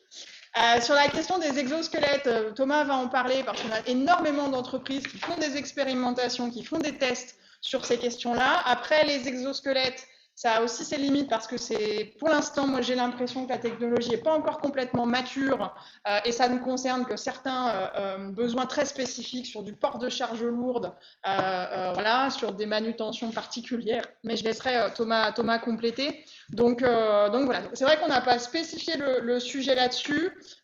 Pour autant, c'est des choses sur lesquelles on travaille beaucoup et depuis longtemps sur l'amélioration de l'ergonomie. Ok, donc je passe la parole à Thomas sur les exosquelettes et puis Christine Guichard de la CARSAT complétera aussi. Merci Cécile. Enfin, je vais rebondir aussi sur tu n'as pas forcément abordé la partie pénibilité, mais tu as parlé, dans l'étude on parle de la qualité de vie au travail et tu disais que les gens entre eux parlent des intérêts, surtout sont nos meilleurs ambassadeurs. Pourquoi? Parce qu'une entreprise ou un entrepôt où les conditions de travail sont respectées, où le QHSE fait très bien son travail, ça va générer moins d'accidents, moins de pénibilité. J'en veux pour preuve, parce qu'on ne parle jamais de soi, mais que lorsque j'ai repris l'établissement où je suis, on avait 35 AT par an, où on est tombé l'année dernière à 5. Donc c'est une volonté de management. Mais en même temps, la pénibilité, ce n'est pas que les exosquelettes. Oui, les exosquelettes, on teste actuellement avec la CARSAT qui nous accompagne, avec la médecine du travail, parce que il existe tout et son contraire en matière d'exosquelettes. Ça va soulager un geste, ça va approfondir une déficience sur l'autre. Donc c'est une réflexion permanente, mais il n'y a pas que les exosquelettes. Ça peut avoir des caméras sur les engins de manutention qui évitent d'avoir la tête en permanence levée. Ça peut être des plaques anti-vibration sur les engins de manutention. Donc oui, tout ça fait que les conditions, les améliorations des conditions de travail fait que les salariés vont venir chez nous. Et après, peut-être que tu n'es pas rentré dans le détail, mais est-ce que chaque entreprise aurait donné son taux d'AT ou pas? Enfin, la CARSAT les a, donc on peut l'avoir par le biais de la CARSAT, mais voilà, donc voilà, ça reste de l'ordre du management au quotidien, parce que les accidents de travail, et je parle sous la responsabilité de mon QHSE, un accident de travail est évitable à partir du moment où vous travaillez en amont et où vous comprenez, vous accompagnez vos salariés et ils vous le rendront en travaillant bien dans des meilleures conditions. Voilà ce que je pouvais dire, mais je laisse la parole à la CARSAT. Merci Thomas. C'est bon. Donc, c'est Guichard de la CARSAT. Effectivement, en complément de ce qui a pu être exposé, on a un programme d'action au niveau de la CARSAT qui dure depuis un certain nombre d'années, un partenariat avec le CRIS sur le sujet.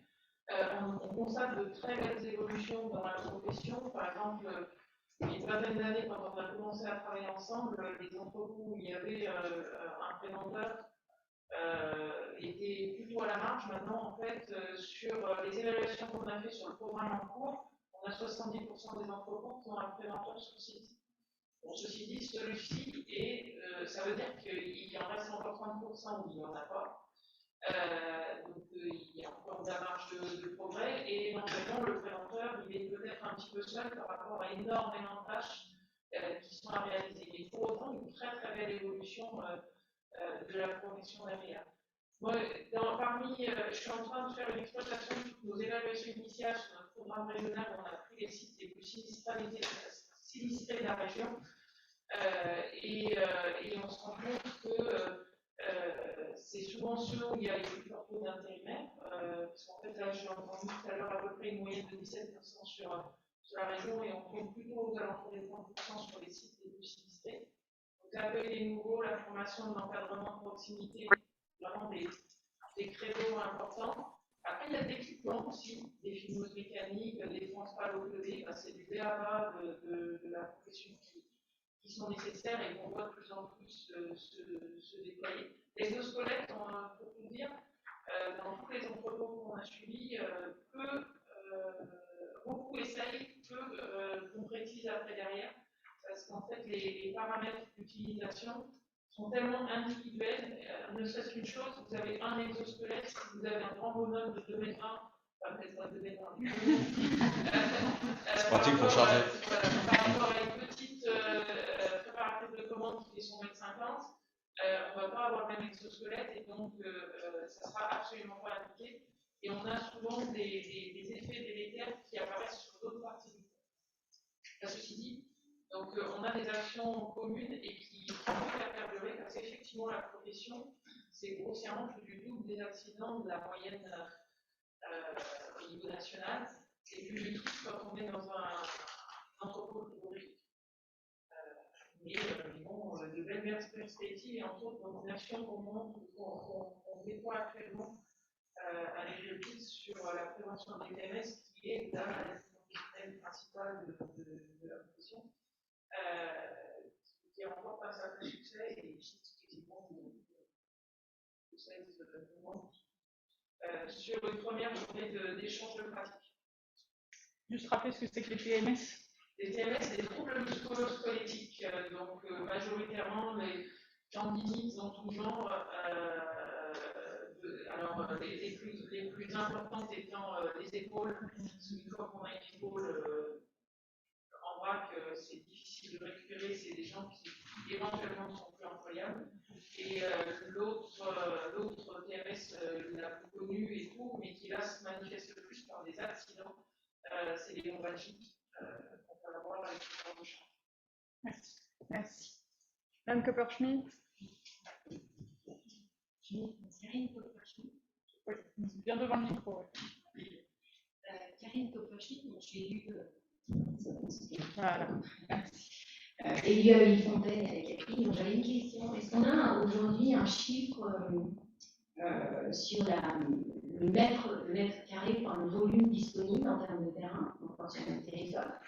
Et surtout, la deuxième question, en prolongeant celle-ci, est-ce qu'on a une politique d'attractivité et une politique, vous parliez de plateformisation, on parlait de logistique durable, est-ce qu'on a une politique en termes d'exigence, voilà, sur les porteurs de projets qui voudraient s'installer sur notre territoire? Alors, je ne vais pas répondre complètement à cette question, je laisserai M. Nicole Williams compléter. On ne l'a pas réévoqué parce que pareil, c'est un sujet tellement implicite pour nous.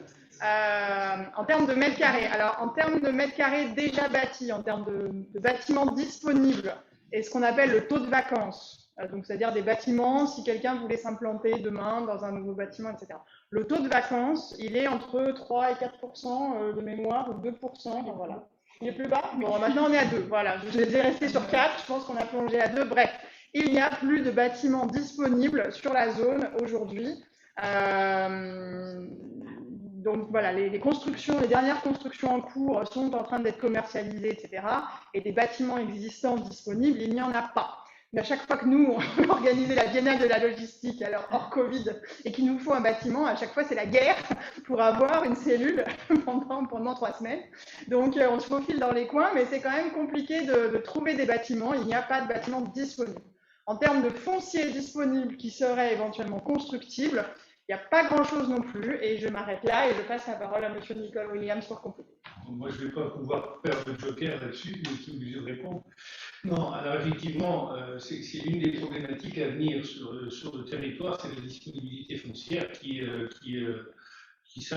s'appauvrit comme peau de chagrin, c'est le cas de le dire, puisque l'événement qui avait été construit au début de la ligne nouvelle, donc quasiment au bout, aujourd'hui, les seules ressources foncières qu'on a sur les zones existantes, on n'a plus de grands éléments d'abord, c'est-à-dire qu'aujourd'hui, les grandes opérations logistiques, aujourd'hui, il nous resterait quoi à venir la zone du Rubio et puis la plaine de Saint-Exupéry sur lesquelles on a encore un peu, mais c'est énorme.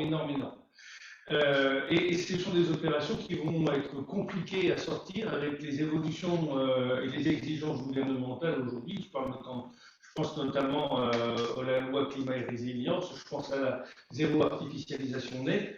Tout ça complexifie énormément le travail des différents programmes et ça devient compliqué.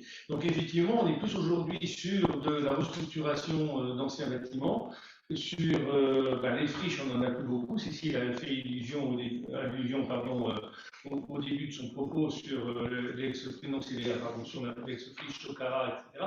Voilà, ça va être une problématique pour le développement futur et qu'il va falloir qu'on prenne en compte. Je me permets de rebondir en ligne des réflexions par rapport à ça, justement. Une inquiétude que je vous fais part de la réflexion, la surface dédiée à la logistique, c'est grosso modo stabilisée, les zones abandonnées en friche doivent être récupérées et reformatées en nouvelles zones logistiques. Donc, en effet, la question était avec-vous une vision sur les tendances à venir. Vous avez répondu en partie. Donc voilà, il y a une inquiétude qui est partagée. Et je me permets aussi, on a une autre inquiétude, mais plutôt sur la partie emploi d'une entreprise en ligne. Nous sommes des sociétés de services, l'homme est au cœur de nos entreprises. Les tensions de recrutement sont et doivent être un point majeur pour pérenniser l'activité de nos entreprises qui puisaient sur la qualité. Nous nous sentons totalement délaissés par les pouvoirs publics locaux. Comment expliquer un taux de chômage de plus de 14% sur la CAPI, pour rappel 8% au niveau national, face à plus de 1000 postes à pourvoir dans le logistique sur la CAPI? Il y a un décalage, on ne va pas dire une faille qui grandit de jour en jour, très inquiet pour le futur. Voilà. Je ne sais pas si vous avez des réactions les uns les autres. Juste pour compléter, parce qu'on n'a pas évoqué, je reviens un tout petit peu en arrière, donc sur le taux de vacances qui est donc nul, et la disponibilité foncière voilà, qui est très limitée aussi, ça amène une pression sur les loyers dans les bâtiments qui évidemment c'est l'offre et la demande, quoi. Donc comme il n'y a plus de place, c'est comme les loyers à Paris, ça explose. Donc aujourd'hui, et encore par rapport entre le moment de l'enquête, le point qu'on a fait en début d'année et encore aujourd'hui, les loyers ont quasiment pris 5 à 10 euros du mètre carré en même pas un an. Enfin, voilà quoi. On a entendu parler aujourd'hui d'un dernier bout de petit quelque chose qui se louait 55 euros du mètre carré. Alors, pour ceux qui ne connaissent pas forcément le secteur, ça ne vous parle pas forcément, mais 55 euros du mètre carré fois 20 000 mètres carrés, enfin voilà, vous imaginez. On était encore à 40 ou 42, 43 il y a un an, 18 mois. Donc en plus, non seulement il n'y a plus de place, mais le peu de place qui peut rester explose. Et donc, ça pèse sur les charges, par exemple, d'un prestataire logistique, et tout ce qu'il met en loyer, il ne le mettra pas en salaire, pour faire des raccourcis un peu brutaux. Voilà. Non, mais voilà. Donc, il faut avoir ça aussi en tête.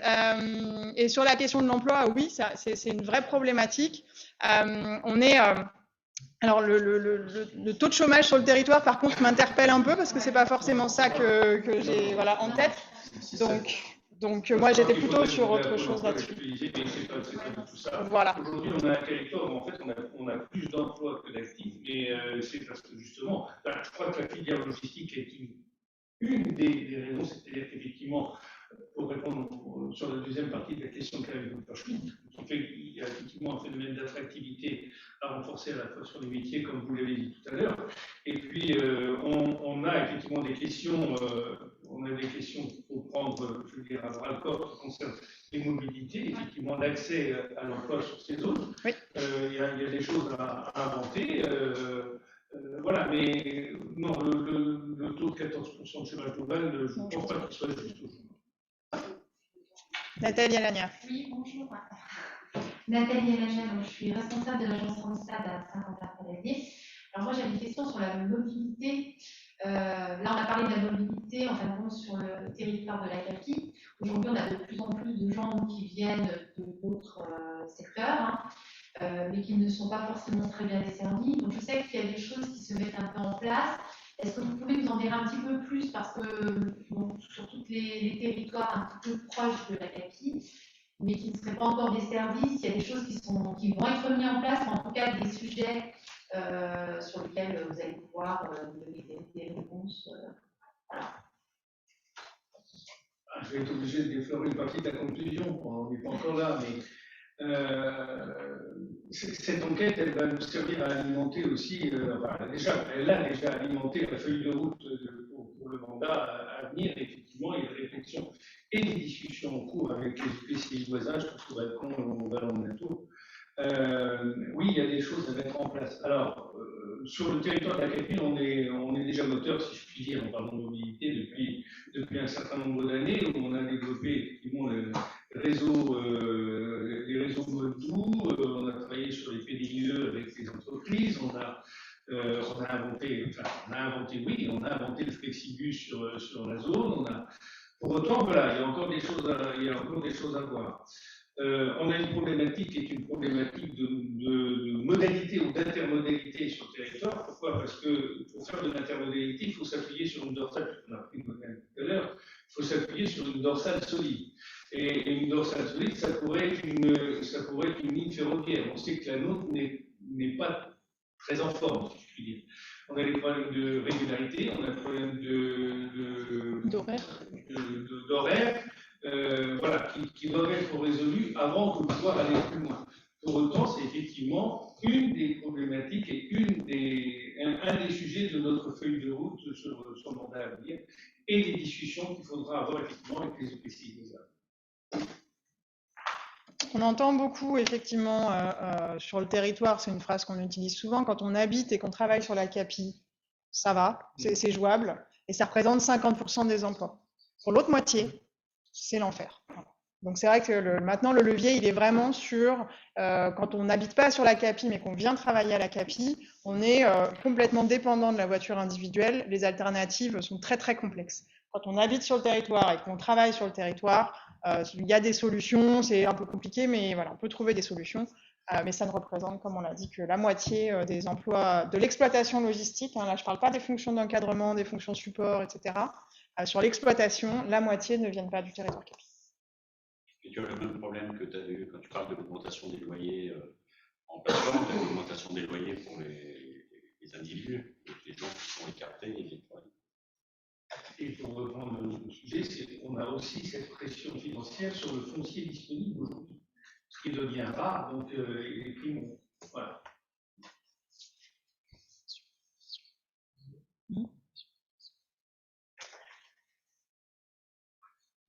Est-ce qu'il y a d'autres réactions ici ou à distance? Il y a des choses à ajouter? Oui, vous avez en ligne le micro, s'il te plaît, Christine. Oui, alors parle fort dedans.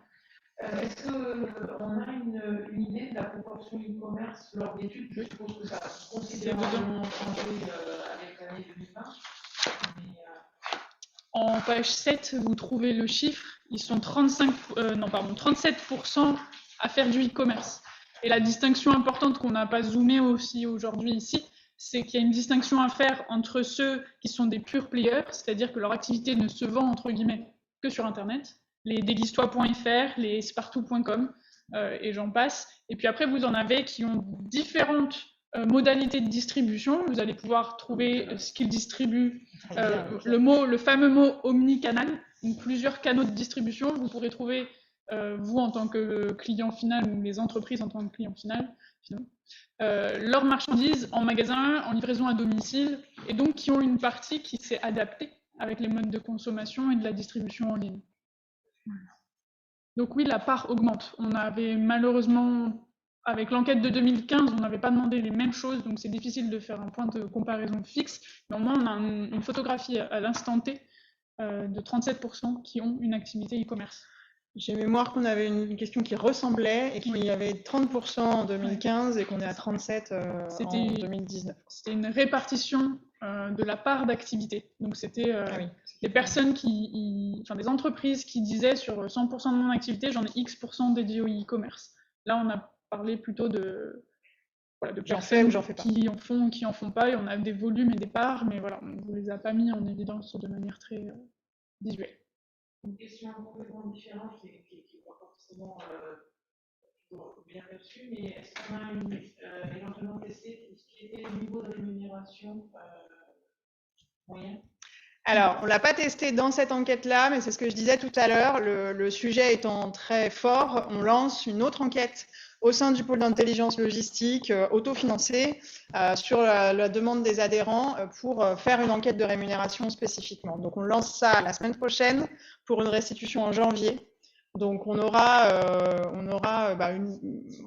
s'oriente vers une synthèse générale qui pourrait être diffusée librement, publiquement, et puis les éléments plus précis qui seront distribués aux adhérents et à ceux qui ont participé à l'enquête.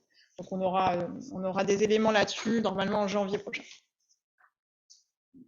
Moi, j'avais une question pour les agences d'intérim. Est-ce que la typologie des candidats a évolué, a changé entre, on va dire, les agences traditionnelles, enfin, la dématérialisation? Parce qu'on a l'impression que c'est plus du tout la même population qui est. Alors moi, je peux répondre pour ma part. Non, je ne pense pas qu'il y ait un changement. C'est plutôt un changement de comportement des gens. Les gens sont, je pense, toujours les mêmes, mais le travail est devenu. Enfin, je pense que les gens ont d'autres façons d'aborder le travail aujourd'hui. On est sur le plein emploi, donc sur la zone, donc il y a un choix énorme. Donc les gens, finalement, vont où ils veulent aller. Ils n'ont pas de contraintes. Ils savent que si demain, ils ne sont pas à cet endroit-là, ils sont sur un autre endroit. Donc du coup, la mentalité, je dirais que les gens sont les mêmes, mais oui, la mentalité a changé. C'est qu'on est plutôt sur ce schéma-là. Et puis, on est sur une difficulté aujourd'hui qui est quand même du jamais vu, hein, parce que voilà, ça fait quand même pas mal d'années que je suis dans le travail temporaire. Mais je pense que dans une situation comme on la vit aujourd'hui, c'est exceptionnel. C'est exceptionnel parce que même pour de la formation aujourd'hui, on n'arrive pas à trouver les gens. Donc aujourd'hui, il faut savoir qu'il y a 6 POC qui sont mis en place là, sur le secteur. Donc des mises en emploi pour former les gens au titre professionnel en préparation de commande et qu'on n'arrive pas à remplir les sessions. Donc c'est des choses qu'on ne voyait pas parce que lorsqu'on voulait aller sur le domaine de la mise à l'emploi, on touchait principalement à la formation en disant qu'on pouvait trouver des gens finalement qui viennent du secteur qui puissent à un moment donné capitaliser sur une formation qui leur permet de trouver un emploi sur notre zone, puisqu'elle est principalement logistique. Et quand on voit qu'aujourd'hui on n'arrive même pas à remplir nos sessions, donc nous on a une session aujourd'hui, on a 5 personnes, nous en font 10 au 7 octobre, elle n'est pas remplie, donc elle risque d'être annulée. Donc ça c'est des choses qui n'étaient jamais envisageables les années d'avant. Donc oui, je pense quand on touche aujourd'hui à l'emploi, ça devient même dangereux parce que même pour aller former les gens, il faut aller trouver les gens. Donc oui, je parle en tout cas au nom de mon agence principale. En complément de ça, sur le fait de ne pas arriver à remplir les sessions, ce qu'on a observé là sur cette rentrée, c'est que les organismes de formation du supérieur sur des alternances nous disent la même chose. C'est-à-dire qu'aujourd'hui, ils ont des offres d'alternance de la part des entreprises sur lesquelles ils n'arrivent pas à pourvoir d'étudiants. Donc voilà, sur des bacs plus 2, voilà. Donc ça n'est pas que sur les postes d'exploitation que cette difficulté se confirme, ça s'étend, ça se diffuse sur des postes aussi d'encadrement intermédiaire, d'agents de maîtrise, en alternance sur les postes en logistique. Donc là, on ne l'a pas chiffré, mais on a plusieurs retours là en cette rentrée au mois de septembre d'organismes de formation qui disent on a des difficultés à remplir nos promos et à répondre aux besoins des entreprises.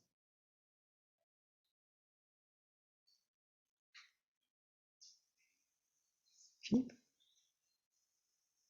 Bonjour, Philippe Gard de Terra. Je voulais savoir si vous aviez envisagé une comparaison de ces chiffres-là avec des enquêtes de zones similaires de justice ou des chiffres nationaux pour essayer de voir si effectivement c'est une situation, on va dire, de la capitale de la région, ou si c'était une tendance nationale. Alors, on ne va pas avoir de comparaison statistique parce que l'enquête, elle est ad hoc, c'est-à-dire qu'elle a été construite vraiment de notre expérience à nous, des entreprises d'ici, des besoins d'Acapi qui voulaient certains items spécifiques, donc on ne pourra pas avoir de comparaison statistique. Donc ce que je vais vous dire, c'est un peu lié de mon expérience ou des discussions que je peux avoir avec mes homologues dans les autres régions, parce qu'il y a d'autres clusters logistiques avec lesquels on travaille en réseau dans les autres régions, et les échanges qu'on peut avoir avec les entreprises. La tension sur l'emploi logistique en Rhône-Alpes, c'est la pire qu'il y a en France. C'est-à-dire qu'elle est plus ancienne et encore plus renforcée aujourd'hui que dans d'autres bassins d'emploi. Vous pouvez voir en ce moment, par exemple, des plateformes qui poussent comme des champignons dans les Hauts-de-France, avec du coup un bassin d'emploi qui était désindustrialisé, donc avec de la main-d'œuvre disponible au chômage suite à cette désindustrialisation. Donc le transfert s'organise, la disponibilité foncière est là, etc., etc. Donc aujourd'hui, le développement logistique d'activité et d'emploi, par exemple, dans les Hauts-de-France, c'est pas du tout la même dynamique que chez nous, où en fait aujourd'hui les besoins poussent, la demande de logistique continue d'augmenter en activité et en emploi, mais le bassin d'emploi, entre guillemets, est à sec parce que c'est un bassin d'emploi qui est très dynamique, avec beaucoup d'emplois très qualifiés à Lyon, etc. Donc voilà, donc c'est pas partout pareil. Tout le monde a des difficultés de recrutement dans tous les secteurs d'activité partout en France, mais c'est particulièrement notable et tendu en Rhône-Alpes et a fortiori en Nord-Isère sur le secteur logistique. On a nos voisins de la Plaine de l'Arve pour la même politique, voire pire que... Sur des enjeux de mobilité aussi et d'accessibilité. Il y avait des demandes d'intervention. Agnès. Bonjour, Agnès Coquet-Jour, EDF. Je m'interrogeais si dans l'enquête ou par ailleurs à Cathy ou d'autres organismes, il y avait eu un questionnement sur la perception de l'activité logistique.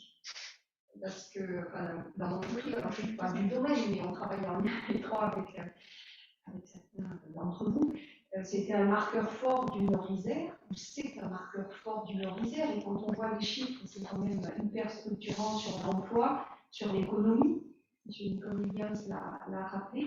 Donc voilà, je m'interrogeais, est-ce que vous avez questionné les gens de la logistique sur la perception de leurs clients, de leurs parties prenantes, et où la population, et alors je ne sais pas, parce qu'après il peut y avoir un rapport avec l'attractivité, même si on le vit aussi nous, de trouver des gens pour travailler, ça devient de plus en plus compliqué.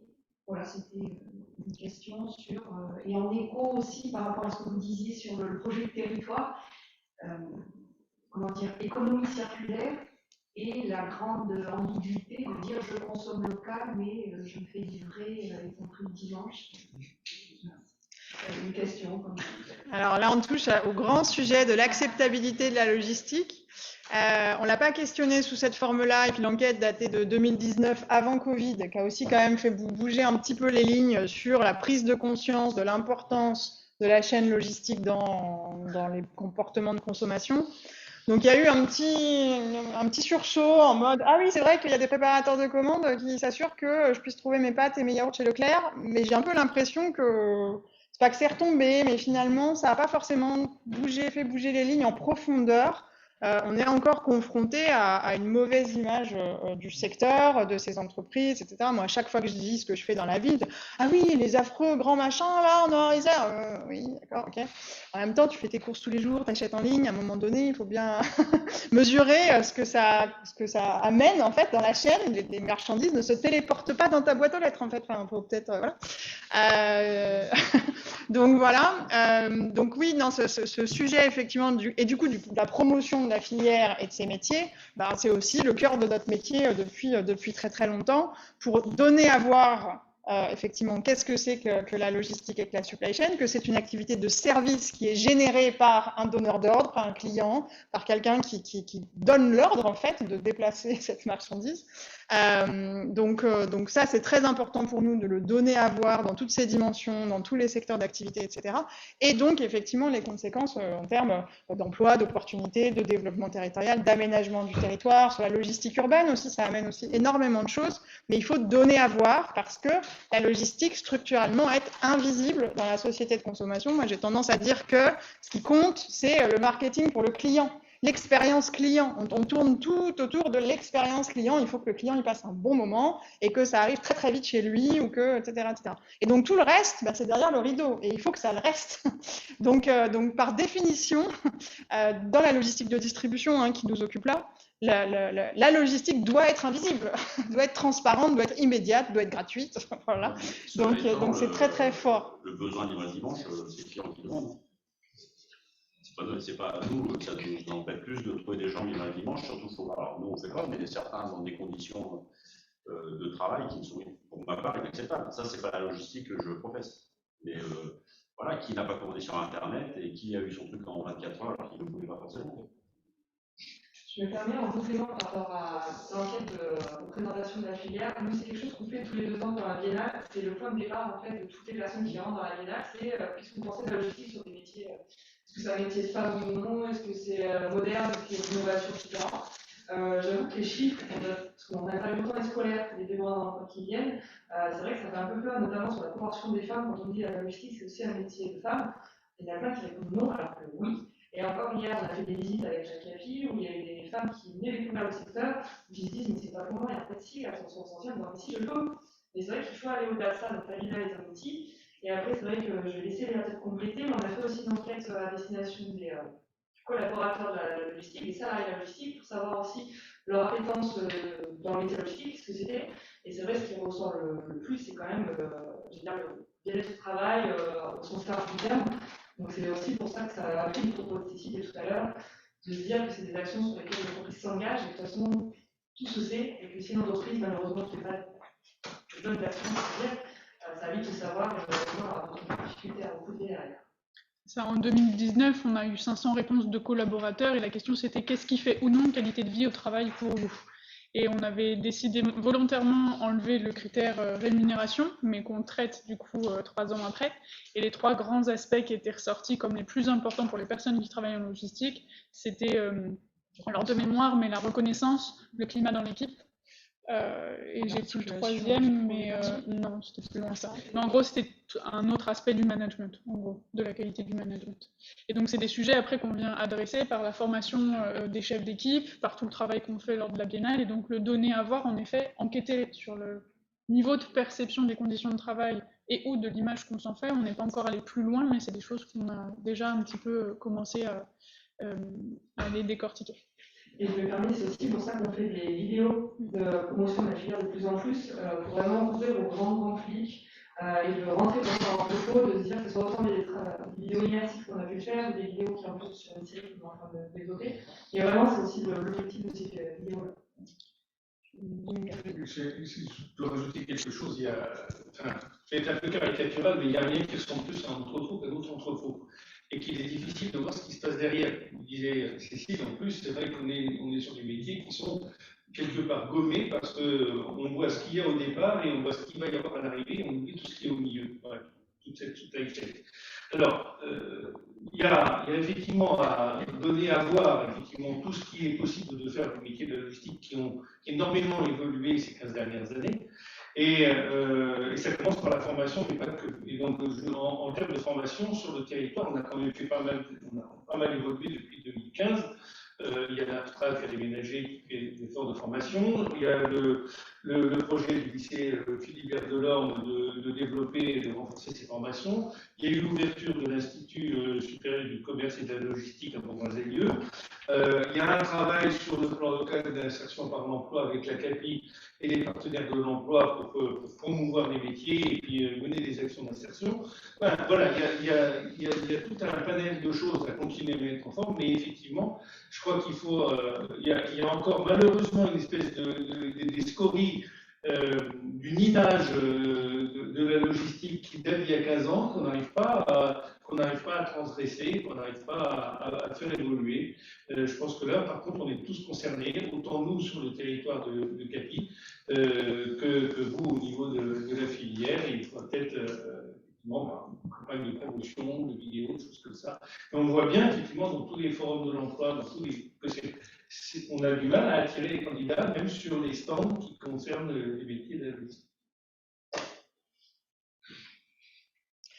Et puis, nos politiques nationales, enfin nos hommes, femmes politiques nationales, ont une fausse image de notre métier. On est dans le débat, je Amazon à tour de bras, mais Amazon c'est un épiphénomène par rapport à nos métiers du quotidien. Et donc résumer la logistique Amazon, ça me hérisse le poil parce que c'est pas ça. Et vous voyez qu'Amazon fait des campagnes en disant que ses collaborateurs sont les plus heureux du monde. Pourquoi? Parce que ça fait des années qu'ils étaient maltraités. Et donc, pourquoi ils sont sur la zone. Et le turnover qu'ils avaient est en train de changer parce qu'ils s'aperçoivent que, oui, par rapport à l'enquête, se sentir bien au travail, c'est important. Et que les salariés viennent travailler le matin contents, vous avez des salariés où il y a moins d'accidents de travail, où la pénibilité se résume. Voilà, c'est un travail de fond. Nous, ça fait des années qu'avec par le biais du PIL, ces adhérents ont fait. Voilà. Moi, un jour, on m'a dit si Amazon veut venir, je n'avais pas de problème, mais ils respectent nos valeurs. Voilà, ce que je peux conclure là-dessus, c'est que moi, ça me fait mal au cœur quand je ne la citerai pas, m'a député un jour, il dit ouais, de toute façon, ton métier dans 5 ans, c'est l'intelligence artificielle mécanisée. Ben, je n'ai pas bien visité un entrepôt, tu vois, si c'est ça. Voilà, c'est un non-respect des gens et des femmes qui travaillent tous les jours et qui font de la qualité pour vous amener un service. Et nous, on le voit, le PISC, l'équipe du PISC le voit à chaque fois quand ils vont dans des entrepôts. C'est nos meilleurs ambassadeurs, parce que même chez moi, ils peuvent remonter des informations que nous, on n'a pas forcément. Et donc, moi, je remercie la CAPI qui nous accompagne, qui nous aide, qui nous soutient et qui développe la formation avec nous. Voilà, cette photographie montre l'évolution positive de notre métier sur le territoire. Et c'est vrai que la seule problématique que l'on a pour les futures années, c'est un peu la place. S'il va falloir monter en hauteur, je pense que ça sera bien. Il va falloir inventer des nouvelles choses. Il y a une demande d'intervention. Oui, bonjour à tous. Jean-Noël Salmon, conseiller municipal à Villefontaine et conseiller communautaire. L'enjeu, le titre, c'était l'enjeu de la logistique au sein de la CAPI. On a bien compris la mobilité, l'aide à la mobilité individuelle qui était soulignée dans l'enquête. Il y a un élément qui n'est pas abordé, mais c'est vrai que ce n'est pas tout à fait le sujet des entreprises, en tout cas, c'est celui des infrastructures. C'est-à-dire qu'aujourd'hui, l'activité logistique se traduit essentiellement, pour tout un tas de raisons, par un flux de camions. Ce qui serait intéressant plutôt de faire, c'est de vérifier si les infrastructures qui sont en place aujourd'hui, en gros les routes, les ronds-points et les accès à l'autoroute, sont suffisantes pour accompagner l'évolution prévisible de votre activité. Aussi, la CAPI et ses partenaires, notamment le département, vont devoir faire face à des investissements de capacité. Et en gros, est-ce qu'il faut doubler la RN6? Est-ce qu'il faut, sur les voies internes de chaînes, du parc international de chaînes, revoir la tramvière? Ça, c'est des éléments importants et d'enjeux pour la collectivité. Parce que même si on met plus de bus pour les salariés, les camions, eux, prennent une place. J'ai vu qu'en moyenne, c'est 34 camions qui sortent chaque jour de l'entrepôt moyen, qui avait été défini. Tout ça, c'est un flux. C'est un flux et ça participe aussi de l'acceptabilité par le territoire de l'activité logistique. Une voie encombrée, ça génère du rejet. Et on ne voudrait pas que le succès de l'activité économique entretienne la mauvaise image de la logistique que je vous ai évoquée à l'instant. Il y a sans doute un travail à faire sur l'évolution des infrastructures et l'évolution capacitaire.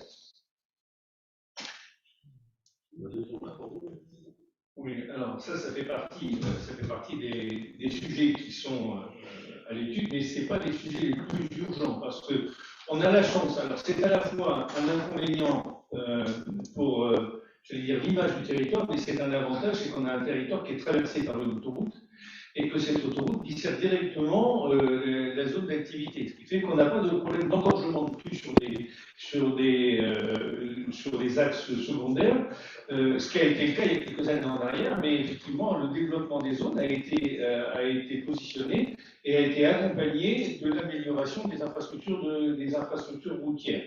Voilà. Et comme j'ai dit tout à l'heure, comme on n'a plus énormément aujourd'hui de foncier économique disponible, l'accroissement, j'allais dire, du flux routier devrait être, je dis devrait être limité, parce que si effectivement on invente l'entrepôt du futur avec 2, 3 étages, 4 étages, il y aura peut-être plus de capacité, donc plus de camions, mais on n'en est pas encore là. Aujourd'hui, on n'a pas cette problématique d'une manière très présente sur notre territoire. Voilà. Mais c'est des sujets sur lesquels il faut rester vigilant. Le parking poids lourd a été ça, c'est un autre sujet. Ça a été un gros succès, surtout pour les gens dans la zone, parce que ça a évité les bouchons et les accidents potentiels sur les axes secondaires. Il y a une gestion à avoir un peu plus affinée, je pense, sur le sujet, mais ça reste quand même un succès. On a été quelque part victime du succès. Si tu le permets, je vais en profiter pour passer un message, puisqu'il y a des logisticiens qui nous écoutent et nous dans la salle en vidéo. Oui, il ne faudrait pas que l'usage de ce parking poids lourd soit détourné.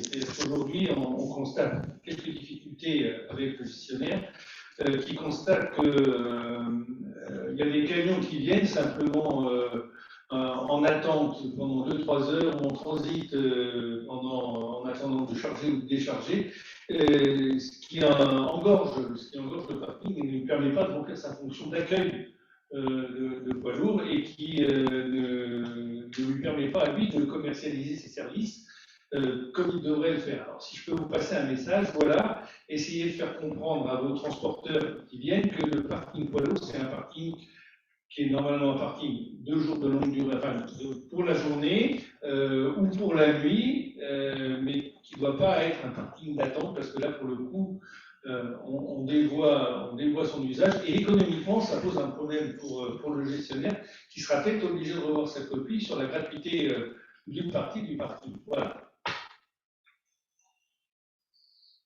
Sans compter qu'après, on va retomber dans les mêmes problématiques de parking sauvage sur le reste de la zone, voire dans les communes adjacentes. Voilà. Donc, j'ai passé mon petit message. Merci d'avoir entendu.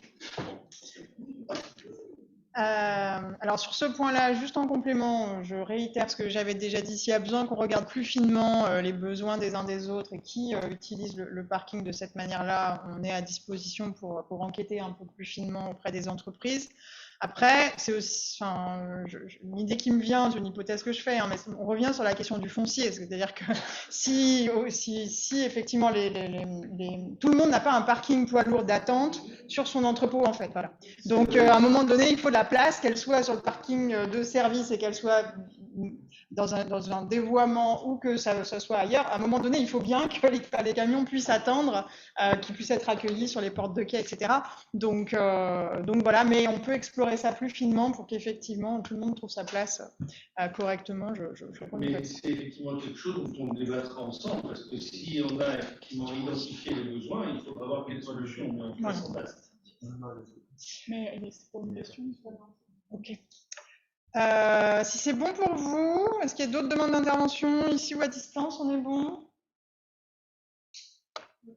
Eh bien, on va pouvoir passer à la conclusion. Donc, je vous repasse la parole, monsieur Nicolas Williams, pour la conclusion de cette matinée.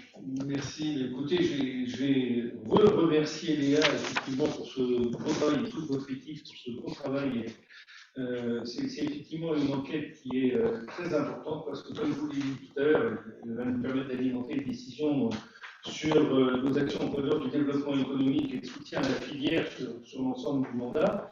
Je me répète un peu, ça va alimenter la feuille de route sur laquelle on va travailler ensemble avec vous, le pôle d'intelligence logistique, et puis je vous en ai présenté quelques grandes lignes la semaine dernière. Effectivement, je crois que l'Acapie est un grand territoire logistique et nous pouvons en être à la fois fiers d'accueillir aussi des entreprises qui ont des activités logistiques performantes. J'en veux pour preuve vos actions en faveur de l'entrepôt un peu plus durable, l'entrepôt du futur, que ce soit l'utilisation aussi des carburants alternatifs, le travail sur la gestion des déchets, le travail sur la mobilité des salariés. C'est un sujet sur lequel il faudra effectivement qu'on travaille tous ensemble. C'est un sujet, je pense, qui fait partie d'ailleurs de la feuille de route. Je vous en dirai 2 mots rapidement. On voit que par rapport à d'autres territoires, c'est une logistique qui est bien organisée et puis justement, peut-être aussi parce qu'elle est bien animée par le pôle d'intelligence logistique, c'est quelque chose d'important. On a une offre de services qui avance et qui a progressé depuis 2015, sur lesquels on peut encore peut-être travailler ensemble. On a effectivement des vrais sujets qui sont devant nous en matière de disponibilité foncière et d'utilisation des ressources foncières et des ressources immobilières. On a travaillé effectivement sur la problématique ressources humaines et comment est-ce qu'on rend plus visibles toutes les possibilités d'emploi qui existent sur cette filière et sur ce territoire. Et puis, voilà, sur la feuille de route, eh bien, par rapport aux questions que vous vous êtes posées ce matin, est-ce que je peux en dévoiler quelques facettes? Il va y avoir notamment une restructuration du réseau de transport dans le cadre du renouvellement de la délégation de service public, puisqu'on va renouveler cette délégation. Le nouveau délégataire sera désigné pour une prise de service en septembre 2022, c'est demain. Il va falloir qu'on travaille sur le déploiement des pôles d'échange multimodaux, qu'on continue à travailler sur le covoiturage, parce que comme l'a dit Cécile, ça a été évoqué, effectivement, pour ce qui concerne les flux intracommunautaires, tout va pas si mal que ça. Par contre, effectivement, on a des vraies difficultés sur les déplacements qui viennent, sur les gens qui se déplacent, qui viennent d'autres territoires. Et on pense notamment au développement d'un outil numérique qui permettrait d'encourager l'intermodalité sur le territoire de la CAPI avec les territoires environnants. Voilà, on a donc de très beaux chantiers à mettre en place très vite, mais je ne doute pas qu'avec la volonté qui est la nôtre de travailler en étroite collaboration avec tous les acteurs de la filière et notamment avec le pôle d'intelligence logistique, on va pouvoir faire encore mieux et que l'enquête 2026 sera encore bien meilleure au niveau des résultats. Et encore une fois, merci à tous les répondants d'avoir alimenté, parce que c'était un très beau taux de retour, 100% de représentativité, 51% de participation. Ça permet d'avoir effectivement des données qui sont qualitativement exploitables. Merci. Merci bien. Merci à tous. On vous propose de poursuivre la discussion autour d'un petit buffet qui est là juste à l'extérieur. À tout de suite. Merci à tous. Merci.